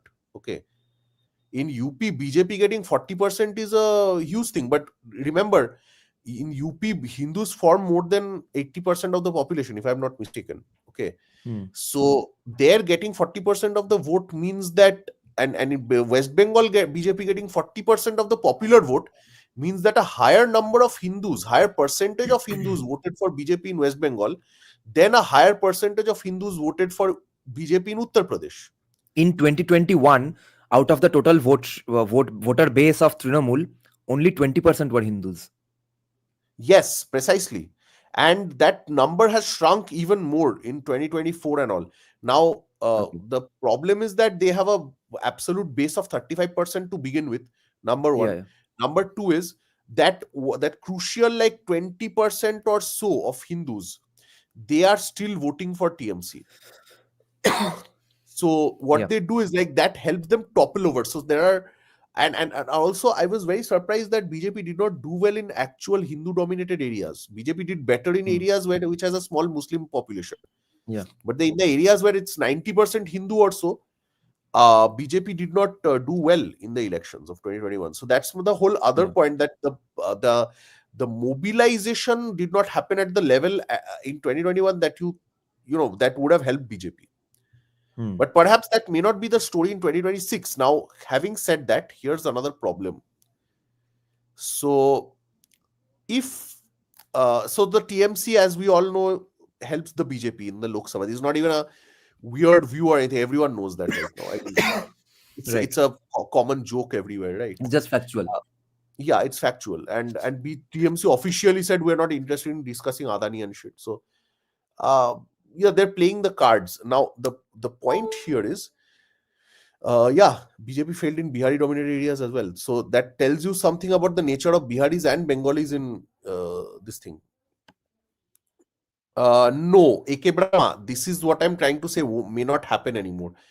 Because the CPIM's cadre, the popular cadres at the lower level and certain top leaders, they are now sick and tired of being like TMC's B team or C team even in the state. Okay. So they might shift some votes tactically to BJP. Tactically. Okay. Now, I'm not saying it, again, I will not make any predictions. Okay. My point is, the whole point here, there are 2 points. Okay. So let's say everyone is saying, and a lot of BJP guys in West Bengal are saying that, bhai, jo present dispensation hai, and by the way, I want to say a few things on the bypolls that also happened. So 6 out of 6 TMC won. Congratulations to them. Now, you must understand that TMC once lost a bypoll called Shagor Dighi. Okay, Ninar ko koi roko bhai, isko sab जोर जोर से चिल्ला के सबको scheme बता दे.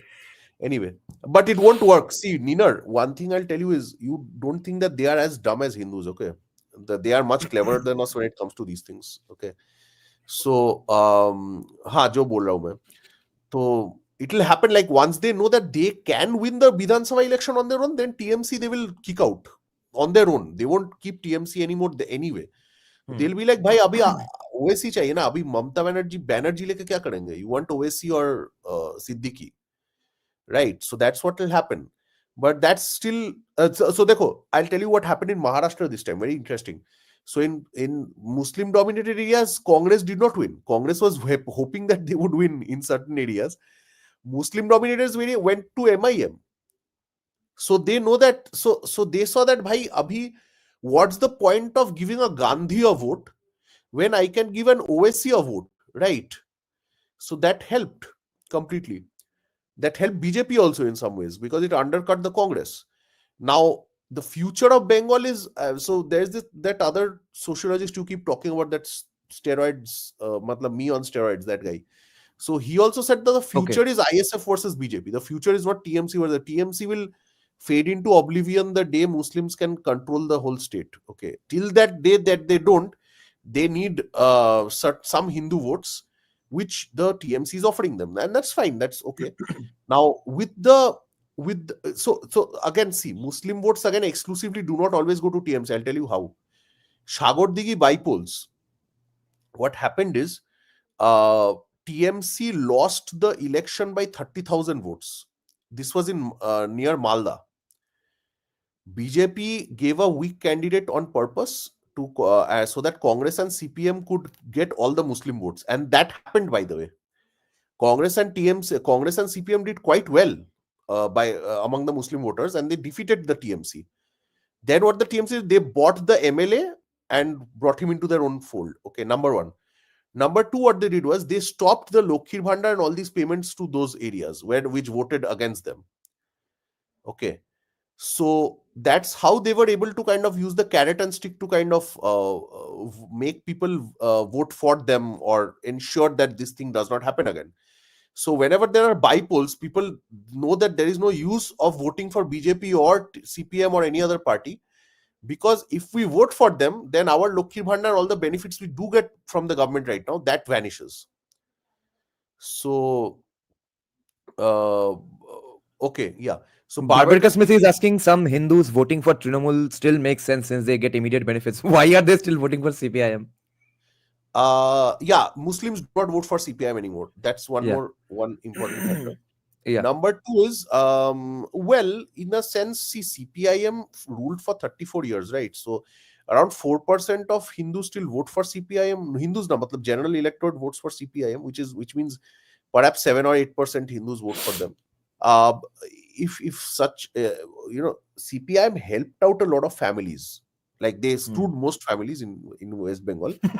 But some families were given some advantages and jobs and benefits from the government, right? So what happened is that the CPIM does have a solid support base among such people, and that works. But I have a feeling that if the right kind of tactical negotiations are done between local CPM and local BJP might benefit in the next election.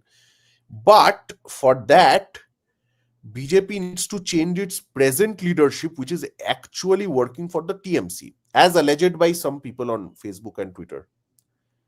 The present BJP leadership in the state, with the exception of Shuvendu Adhikari, essentially works for TMC. Okay. So That that's is why what you will notice that's what the I wanted to get into with a bit of a context setting. Let me just take Anidash's question here before that.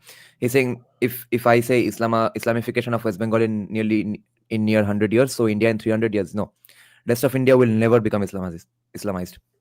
They won't have the fertility rates anymore to cover up the rest of the country because it's going to come down for both religions. And but Bengal is already gone. But you see, so I was reading a publicly discussed debate between supporters of two lobbies of West Bengal BJP. So, and there, one supporter of the fight was between Shumendu Adhikari's supporters and Shukanta Majumdar's supporters, both of which are in the running for the state presidentship of BJP. Now, one random man made an interesting comment on why, because everyone kept blaming the central BJP in some way or the other for not supporting the state BJP in some way or the other. This one comment said that it sounds a bit conspiratorial, of course, but I'd like to know what are your views on this. That central BJP, sorry, thinks very lowly of Bengalis from Bengal today in general. They like Bengalis from elsewhere, and the one what the fuck? So one of the things that I've realized only Curse after of CPIM. only after creating this channel is that growing up in the city of at least Kolkata, we Bengalis were always under the impression that uh, Bonkim, Tagore, they are just our people. No one in the rest of the country knows them or gives too much of a crap about them. Uh, and we are the only ones who have read them. Of course, everyone else just eats gutka and sings Bhojpuri music and beats their wife and ties them up with the stove and oven and stuff. Lo and behold, when I start looking at right wing podcasts for the first time and then I create one myself, I keep on seeing right wingers from the rest of the country going on lamenting that what has happened to the land of Tagore, land of Bonkim. This is the first sentence I still today get from anyone who is a new viewer in our channel. Says that, okay, finally someone nice from the land of Bonkim, land of Tagore. Are bhai, then I'm realizing everyone respects or used to respect Bengalis of yesteryears. It's sort of an unanimous decision that Bengalis of yesteryears were great people, and everyone has been forced to read basically Bonkim and Tagore sometime in their college or school life. The problem is that today's Bengalis from Bengal don't get any respect in any field, let alone in central BJP circles. So which is why this guy was arguing that central BJP has essentially given up on West Bengal ever going to BJP.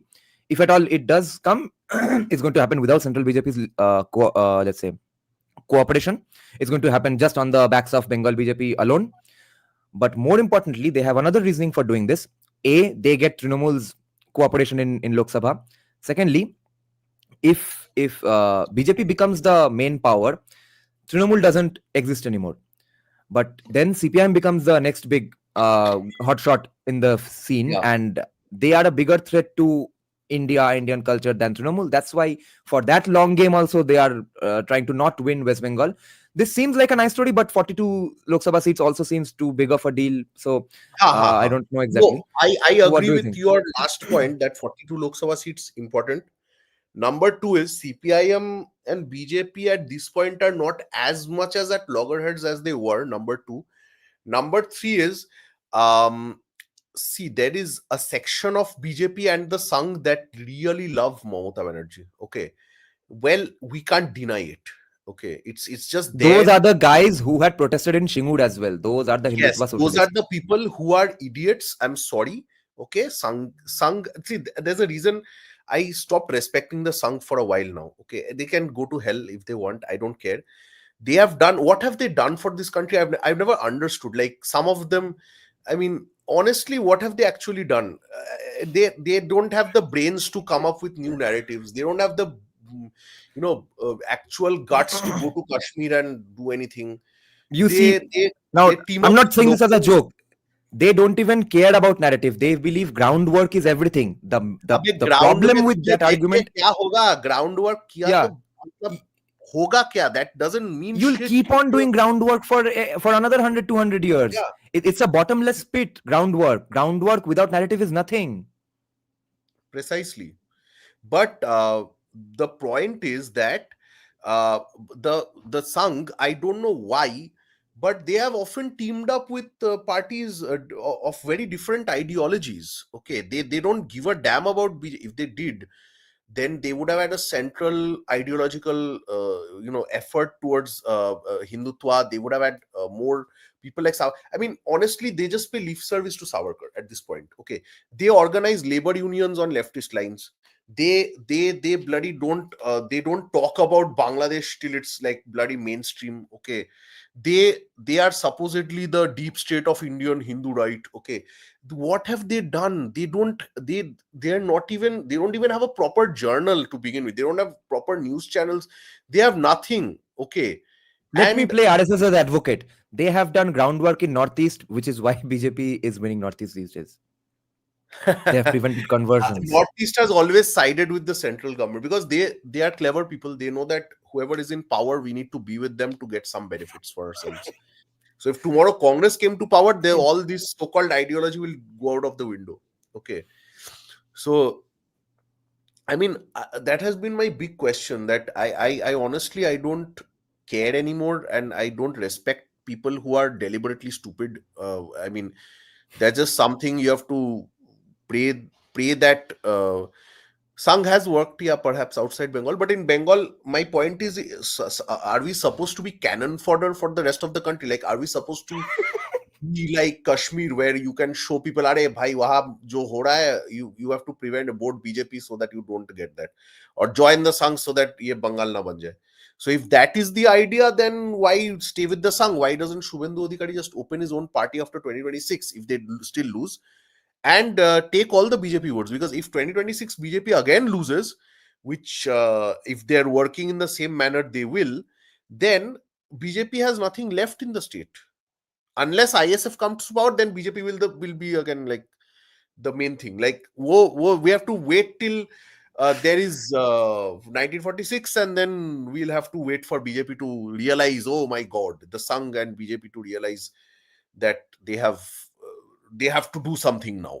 Okay, so if we are supposed to be cannon fodder, I guess we will be. I mean, bad luck. You voted 7 times for CPIM. Bad luck for us, I guess. So, The same dumb people who judge the BJP for, again, my point is, okay, let's say BJP is a horrible party. Okay, BJP is terrible. Sangh is terrible. Sangh, nobody helps you. Okay, why the hell would you go out and vote for TMC or CPM?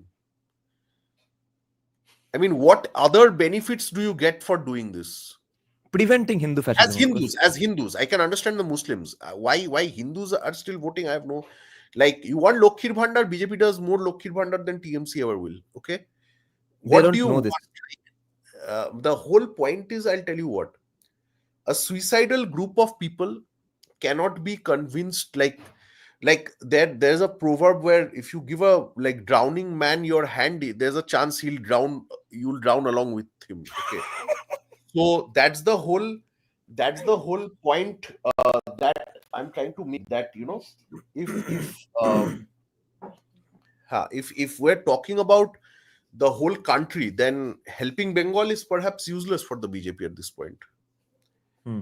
Now, I know you are joking, but let's just take this metaphor to a more logical place. Though I don't think people are actually suicidal. Hindus of Bengal are actually suicidal because suicide means that you're. It's a conscious decision. No, that I don't like this life anymore and I'll kill myself.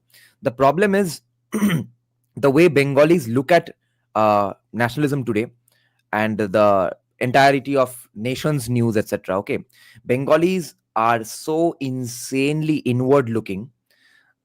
Therefore, they know absolutely nothing almost of what's happening in the rest of the country, especially the non-BJP supporters. So the idea that लुकीर भंडार चाहिए तो भोसरी के MP वाला ही कर लो, क्या है उसमें? So they don't know that BJP is also doing freebies. They don't know that other states actually run better. They don't know that yes, my friend might go and work in Bengaluru and stuff. If he's a coder or he's a laborer, no matter what, he's going to go to other cities, right? But does that mean that state being well run? Even here, BJP will do the same thing. They don't know any of that stuff. So I know people, elderly people who still up till this day get surprised when I mention the word S. Jaishankar. They have no clue what's going on in the country. Now, I get that firsthand because of so many people telling me that your main audience is Bengali, your target audience is Bengali. Why are you doing this channel in English? What the fuck? They can't fathom the idea that just like there are other podcasts in the rest of the country who address a national audience and NRI audience, a guy from Bengal can also do that. No. Bengal se jo hoga wo Bosri ke sirf West Bengal ke liye hoga. That's an insanely inward looking mindset. For which they don't even know that BJP is doing good stuff in other places. So it's not accurate to call them suicidal even. The problem is much bigger. No, the other point is that, see, Bong's here also to slightly blame. So as you know, BJP never won big in the south till a few years ago, right? Except Karnataka maybe. Okay. Hmm. But BJP may, if you see the Sangh and even the BJP, there are very prominent South Indian leaders in their ranks. Okay. But Bongs never actually went to Delhi and did any networking with BJP or I even was going to Congress. ask that only. Why are there no Bengal lobbies in central BJP? Do they hate There us, or is. do we hate them, or is it a mutual hatred? Fuck you and fuck you too. How come South Indians have their own lobbies in the BJP and RSS? Like South Indians are also supposed to be as hate or even more hateful of North Indians, right? So how come they are able to capture all positions of power in most political parties, including including Congress and BJP? So it's a question worth asking. Even the CPIM, if you see the CPIM Kerala lobby was more dominant than the Bengal lobby, despite winning here for fucking 34 years. The Bengal lobby was essentially a bunch of whiny kids, whereas Kerala lobby basically went out on a limb and opposed everything that the Bengali communists wanted, and they also did all the tie-ups and stuff or whatever the rejection. So Kerala lobby never actually lost out as much as the Bengal lobby, even in the CPIM. Okay, so how? So I'll tell you what we did. We're so inward looking कि बाहर में पूरा सब change हो गया but we forgot to change. We're still in the 1900s when some dude won the Nobel Prize, so we're all supposed to be proud of our identities. Okay, who who gives a shit about that Nobel Prize? Honestly, we didn't even hold on to that Nobel Prize to be proud of it. मतलब वो Nobel Prize भी चोरी हो गया हमारे घर से. So the point is that it doesn't make any sense um, for us to blame others when we have dug our own grave. And perhaps a time will come when Adani Ambani will buy up most of the agrarian lands, which Bill Gates is doing in the US, by the way, and we'll have agrarian industries in the state without any actually Bengalis ruling, and that's fine. I mean, that's fine, because if you play stupid games, win stupid prizes, that's what's going to happen. The great poet But said, "Fuck around and find out." yeah, precisely. And look at my only hope is there among for Shubhendu. Okay, and now but if Shubhendu is not given charge of the party like Tathagatoda is asking for the last, I don't know, 1 year or so. Do If enlighten us on that issue. Why Shubhendu? Why not Shukanta Majumdar? Who is supporting whom for what reasons? so the present state president Shukanto Mojumdar, he's a minister of state of education. I don't know what that means anyway, because again we've had two Bengali ministers of state of education for the last two few years, and honestly the state of Bengali education is so horrible, I don't even know what to comment on it. um so as ministers of state, they're failures. um the last time BJP won big and upset somebody was in 2019 when Dilip Ghosh was the state president. But after that, BJP, central BJP did some changes. And again, my point is, because BJP was evil, everyone voted for TMC. Okay, that's another stupid logic. Anyway, so we Bengalis, we want pure BJP. We want like absolute, like pure nice guy. Otherwise, we're voting for Johnny Sins. Okay. So, matlab, I don't never understood this logic, and honestly, bongs can go screw themselves if they want. I don't care anymore. Now the next step is that acceptance stage ho gaya na mera. So the next step is that with regards to Shubhendu and Shukanto, so Shukanto Mojumdar took over as state president after 2021, and I guess he's a good man, like Buddhadev Babu was, I guess, but that doesn't mean shit in the long run. Okay, so Shubhendu Adhikari defeated Mamata Banerjee by almost 2,000 votes. He has been, for the first time, I'm seeing a leader of opposition in West Bengal actually do some work, because when CPIM leaders were in opposition of Mamata Banerjee, I never saw them doing shit. Okay, CPIM and Congress. For the first time, Shubhendu Adhikari has raised every possible issue of corruption, rape, murder, whatever.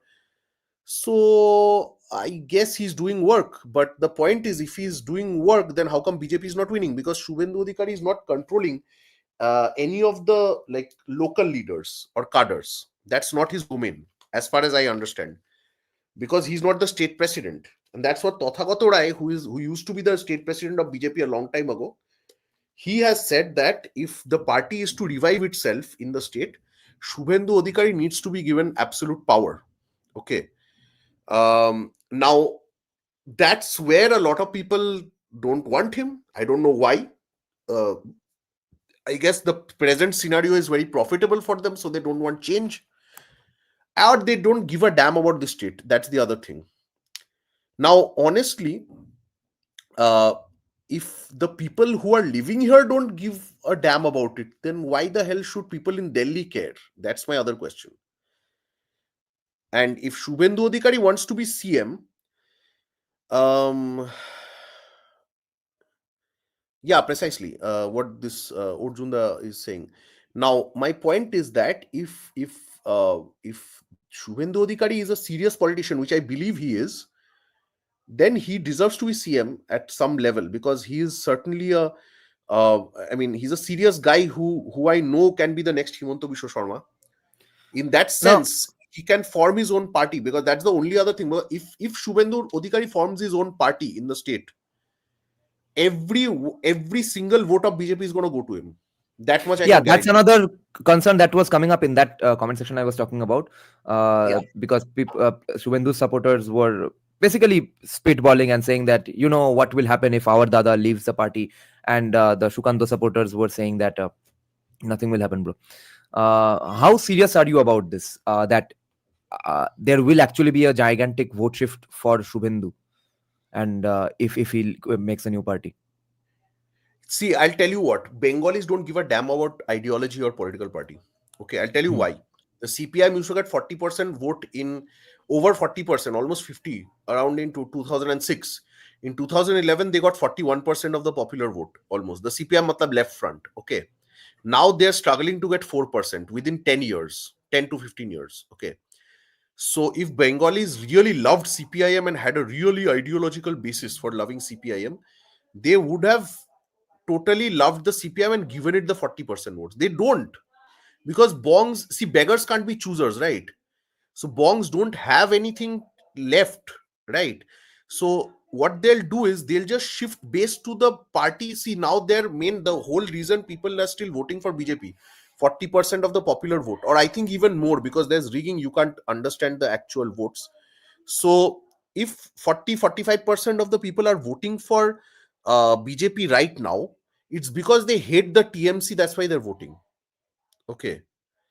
So if your hatred of TMC is more important than your love for BJP, which wasn't even there before 2019, then very easily these people will totally shift to Shubhendu. What does BJP even have in the state before 2019? What was BJP?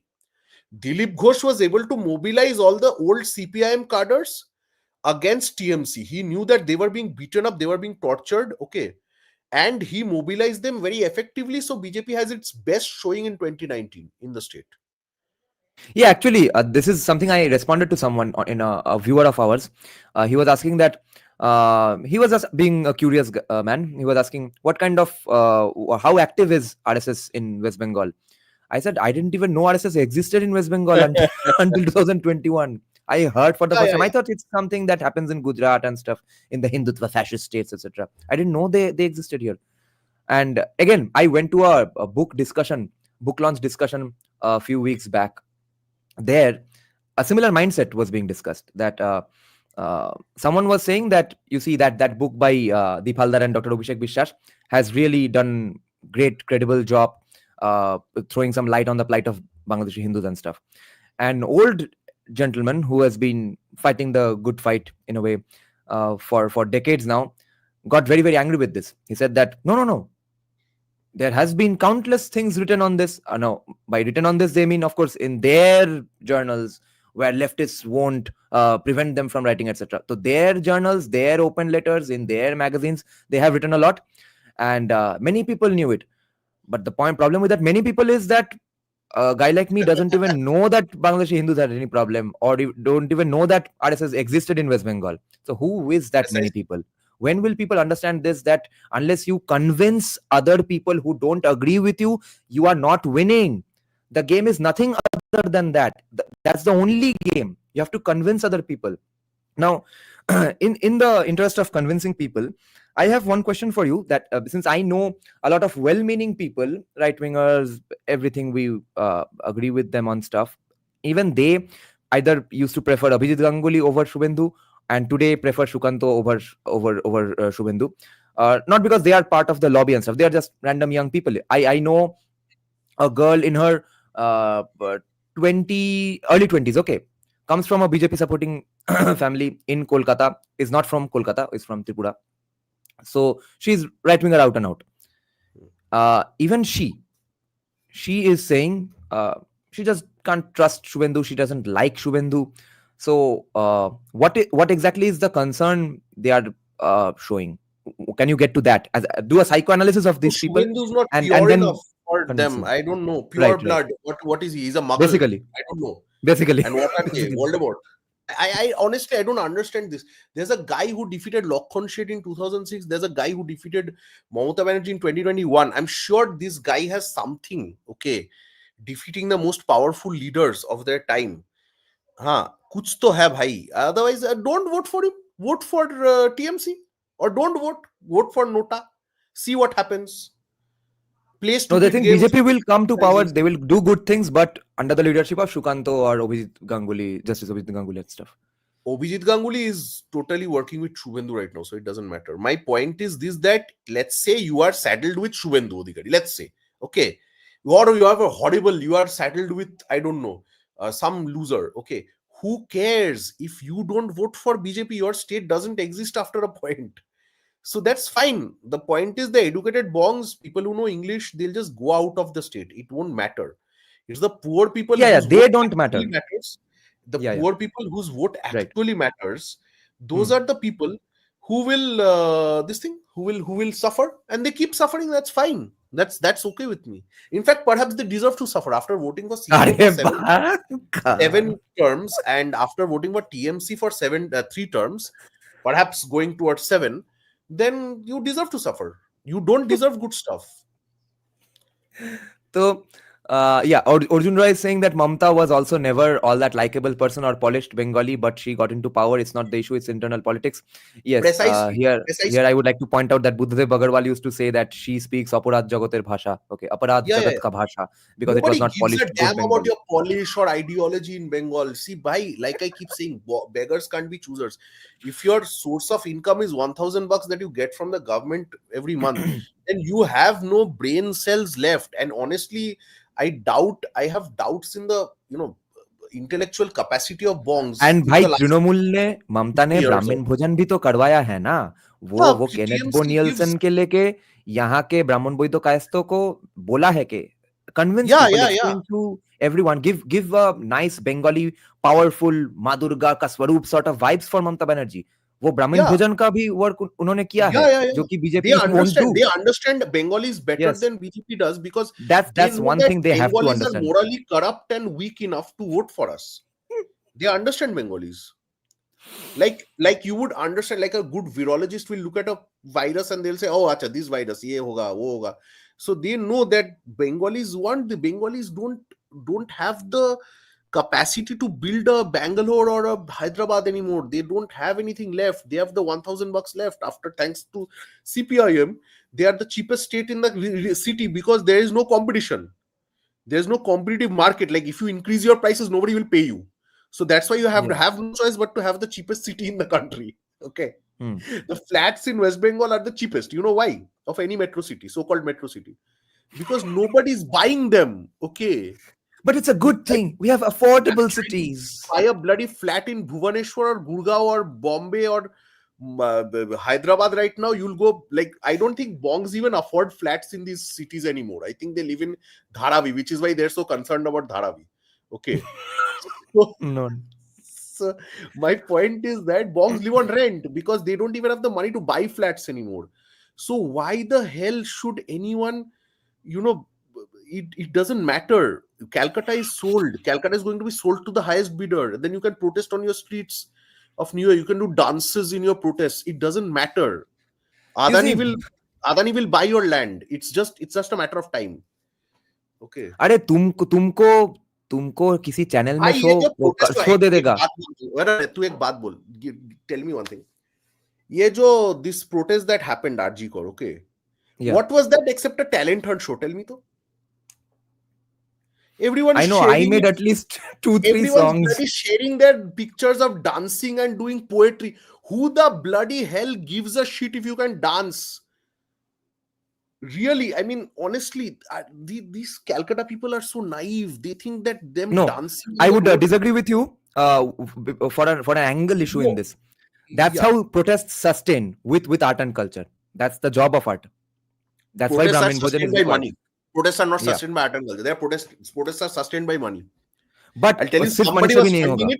somebody Yeah, was funding it, it didn't work out because some setting happened at the center and state, so it didn't work yeah. out. Somebody was But the funding it. money is spent on art and culture. Money is not spent on just biryani, because otherwise BJP and RSS could have won anything they wanted. They have enough money. They need art Yeah, and no, culture but as they well. don't spend the money here. वो भी अलग बात है. You have to spend it on Because art and culture and Brahmin Bhojan, which no, the no, no, no. Gujarati One Baniya part, but libertarian one. mindset won't I'll tell you understand. something. I'll tell you something about West Bengal. Art and culture also no longer win. I'll tell you why. That proves why Arjikor also did not do anything else. I'll tell you why. What could it have there? But see, Justice No, no, no, Chandrachud is no, not no, going no. to look I'll at a tell you. dance I'll tell you. and I'll give tell a you. verdict. I'll tell you. I'll tell you what I'm getting at. But it mobilized If people. you go Mobilization to is a the village sole in goal. Purulia, if you go Yeah. to a village in Purulia, which is mostly Hindu still, thankfully, and Hmm. they will and ask them that what about democracy, what about this and that, they don't give a damn. They don't know what is democracy. They won't Hmm. know what's happening in the world or the state or country. They don't know Hmm. enough. Hmm. The CPIM and TMC Yeah. have Yeah. kept them this way, and that's fine because Yeah. they voted for those guys, so it deserves it. Yeah. Yeah. Right.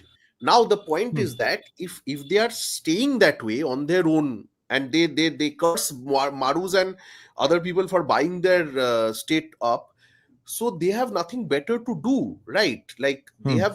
they can't expect better things from anyone.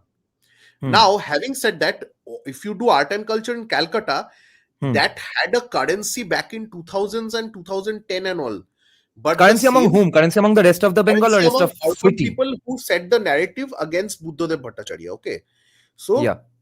that made sense. But right now, majority of these same people in the last 10 years or so have migrated out of the state. Trust me, they are all gone. Most majority of Bengali educated people are gone out of the state. They no longer stay in the state. Yeah. Okay, they have their own Absolutely. exclusive Facebook clubs, which Yeah. nobody cares about in the broader electorate. Hmm. Because electoral politics matters. I'll tell you what actually happens right now in West Bengal. Brahman Bhojan is just for legacy and legitimacy. But Hmm. overall, what actually works is party bhojan, 5 rupees dimbhat and Hmm. 1,000 bucks in your hand. Okay, Hmm. because that's what socialism bloody does to people. It makes them migrant laborers and beggars. Hmm. Okay, and Yeah. you guys, I mean, by I'm saying Bengalis, Yeah. voted for socialists for the last 50 years or so. So Hmm. you deserve this, and you will Hmm. stay in this muck till one day somebody buys up your land for pennies on the dollar, and then they will develop the state into an SEZ where they will sell goods Hmm. of your land, and then you will say I had a land, আমাকে একখান দেশ ছিল, ঠিক Hmm. hai? It's the same logic. Yeah. Okay, and Barbaric that's Smith is actually, yeah, yeah, go on. And that's exactly. fine. Yeah. So Barbaric Smith is pointing out that pick the top management of any company, you will see at least 30% block of Bengalis. Yeah, she's pointing out that they are still rich Bengalis, but you see they are from No, they're not rich service rich. class. They're not rich. They are what I'll tell you. They're upper middle class at best. Upper Absolutely. middle class at best. They are not rich, And filthy rich by like Raj or Marwaris and all that. They business are not that. running running is a completely different ball game. They are used to working like insane people for 5 to 6 days a week, then going home, having a bit of sex, going on a bit of a date, watching a bit of IPL. Business running insane nahi hoga. They can't invest. They can probably give the money to some people they know in Bengal who is talking about bringing up a business when Abhishek becomes the CM and stuff. Nothing more than that. They can't run businesses. It's No, going to they be a will huge not. problem. तभी भी अदानी को ही चाहिए. तभी भी अदानी अंबानी को ही Right. चाहिए. You Now, can't do that. All you can do is yesterday, open a restaurant, which will probably flop. Anyway, yeah, yesterday, a even I'll tell post. you something. I'll tell you something I Go on. observed. Even Yeah. some of the Chinese, the so-called the Chinese and unique like nice वो South Calcutta में होता है ना थोड़ा थोड़ा fancy cuisine like थोड़ा continental cuisine, थोड़ा southeastern Asian cuisine and all that, right? These kind of restaurants that are kind of nice and small niches, I discovered that many of them are done by Marwaris. I used to assume because these are all theme restaurants with specialized cuisines that they are run by Bengalis, except Chow Bro, Man and a few except others. Chow Man. Yes, Chow Man is the best of them, and it's run Yeah, by the but Chow former Man is synthesizer player of basically the Lokhi Chhara. McDonald's. No, you're failing to understand what I'm trying to say here. The except Chow Man, they bongs don't have any major restaurant chain to run. Chow Man and Oud and Yeah. a few others. Okay, the rest are all the big restaurant chains are run by Marwadis. Okay, Hmm. now I was thinking that the smaller restaurants that are like nice restaurants have a slightly unique flavor of Chinese. And I'm not talking about, see, Chow Man for me right now is I mean, I love Chow Man. I love the prices, I love the quantity and all that. But again, Chow Man has one problem in my opinion. It is a McDonald's type of an operation. Okay, In what so way? it fails to give me more unique menus and tastes. Okay. Eh, bal barat. Bal chero. For veg people, chow mein is the best thing. Oh my god, their No, Thai no, no. veg I Thai love food. chow mein. You're getting me wrong, bro. But if I want Vietnamese What cuisine, I'm kind not of? getting it in chow mein. Okay. If Aren't I you? want Japanese cuisine, I'm not getting it in chow mein. Okay. But you're You're getting you're Chinese getting, and Thailand stuff. yeah, but you get better quality Thai in other places. That my point is, if you want more specialized cuisine, you go Hmm. to some more special. I'm not blaming chow. I think that guy is doing a good job. I'm not saying anything against him. And he's the former I synth I player of respect. Lokhi Chhara. Yeah, I love that guy totally. My point is slightly different. You're not getting my point. My point is that Yeah, those because I'm not a specialized foodie. restaurants, Yeah. perhaps even Chinese made Tung Fong. Okay, Tung Fong has a good name in Park Street. Those Okay. are all run by non-Bengalis. They are not owned by Bongs. So I assume that in cuisine that we are so happy about, like if I want Vietnamese food, I can go to South Calcutta and there are some nice restaurants there. One day I saw the owner and he's a Marwadi. Okay. Hmm. So I was like, even Marwadis know that if I sell bongs, a Vietnamese dish, bongs will buy it from me. So bongs Hmm. don't even have that left, right? So Hmm. that's what I'm talking about. You get my point. Now, Like even the more elite businesses that could have been run, elite in the sense locally elite kind of businesses that could have been run by bongs, hmm. even those are being run by Marus. Okay, Uh, Sh- and Shantan Mukherjee. Yeah, yeah, go you on. can be blamed. Shantan Mukherjee is saying chow man sucks. My 900 rupees got wasted this pujo. No, absolutely not. And I can't say That's true. for meat, for Chowman non-veg. is, let's not go against it. It's a bong business. I totally love it.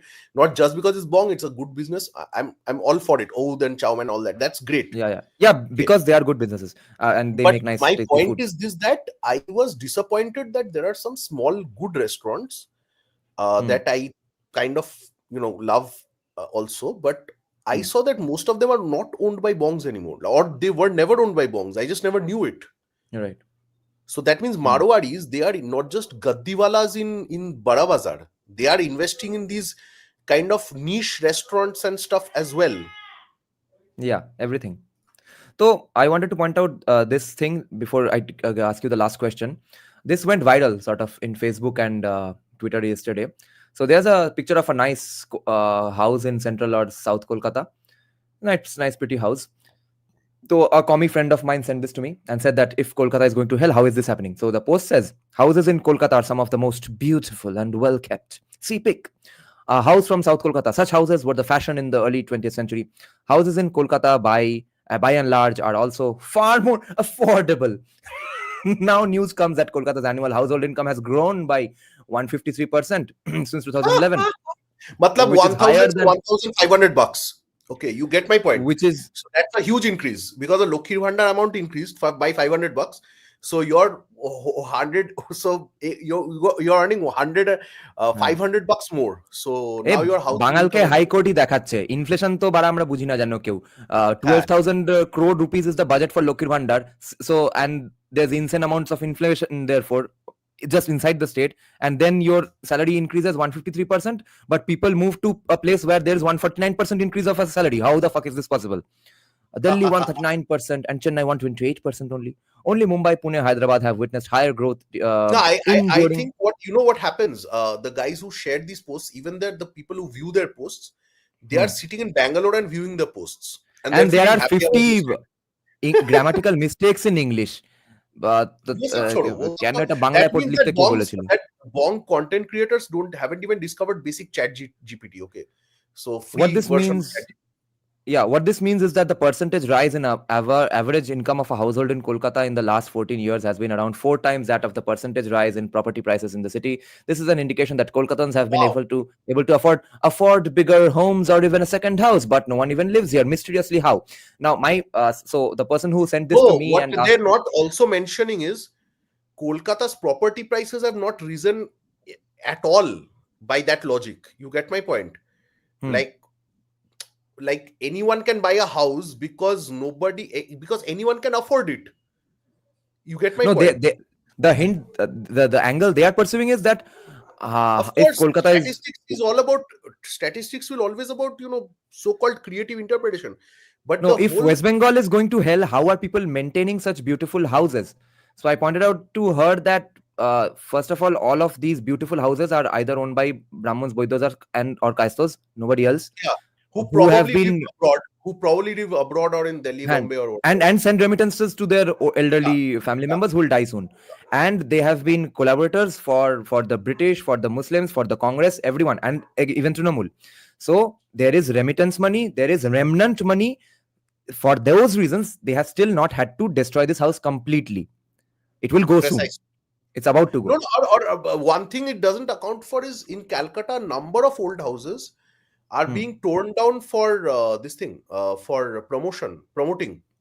Yeah, Okay, real a to business. number of old properties are being sold at very cheap prices, and they're building flats, Hmm. which again, because of our low TFR, Bengalis are not occupying. Guess who is occupying them? Not Yeah, Bengalis. That's what I can tell you. yeah, yeah, So, यही हो रहा है. That's yeah. fine. That's okay. The last question is, if Precisely. Every tier two city has houses like this. Precisely. Kolkata is a tier 2 city, Yeah, so precisely. ये tier 3 होगा. regardless of जो रास्ता है वो tier 3 का ही रास्ता है. so the last question of the day is, regardless of if Shubhendu becomes the CM or Abhishek becomes the CM, there is going to be some investment, as we can guess probably. Uh, is there going to be any differences between these two people in terms of how the investments are brought in? Will there be insane evil oligarchy that we should be afraid of? It's not like we're going to कुछ उखाड़ लेंगे नहीं उससे fear करके, वो तो होना ही है. I have Oligarchy a in the sense feeling. that who are I who have are a the people who are going to buy it? What are their religions and stuff? Those things. I don't think the major amounts will be bought by Bangladesh people and all. I think majorly the like I'm talking about like 2,000 acres of land kind of situation what Tata's tried to do. That thing will be Adani, Ambani, somebody. Okay, I'm assuming, because I'll tell you something. If you're getting this amount of land for cheap, and if the government can change and become slightly more pro business, uh, under anyone, be it Prince or Shubhendu or anyone, then there's no point of not buying all this land and getting it all for a cheap price and selling it off. I mean, and doing production here. It just doesn't. It makes fiscal sense. Now, I guess they're still not investing because they know that, uh, you know, this thing. They're not. What can I say? They're not totally confident that it will last. Like, so let's say they buy land and then somebody comes and kicks them out of the land or tries to create problems. They just don't. They don't have the confidence that I That is the guess. problem. Without law and order, how are you going to bring investment in the first place? You Yeah. have to convince them first. So Soumyare's question, I will just take and we'll end it. As a fresher engineer, do you think I will ever be able to return to Bengal in my lifetime? I don't want to Bhag work bhus for. VK. Absolutely not. No, I don't think so. I don't, like, honestly speaking, I don't think so. Yeah. Anyway, Okay. chalo. Then, yeah. On that Positive happy note. Yeah. Yeah, chalo. Good night, all of you. Thank you, guys. Thank you for joining the live stream. Bye bye. Good night.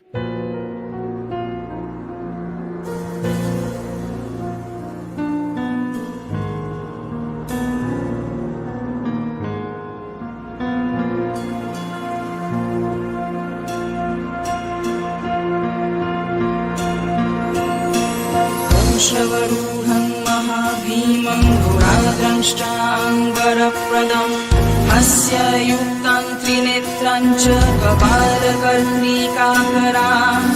मुक्तकेशिं ललज्जयं पिबन्तीं रुधिरं चतुर्बाहु समायुक्तं वराभयकरं स्मरेत् चतुर्बाहु समायुक्तं वराभयकरं स्मरेत् Kali Kali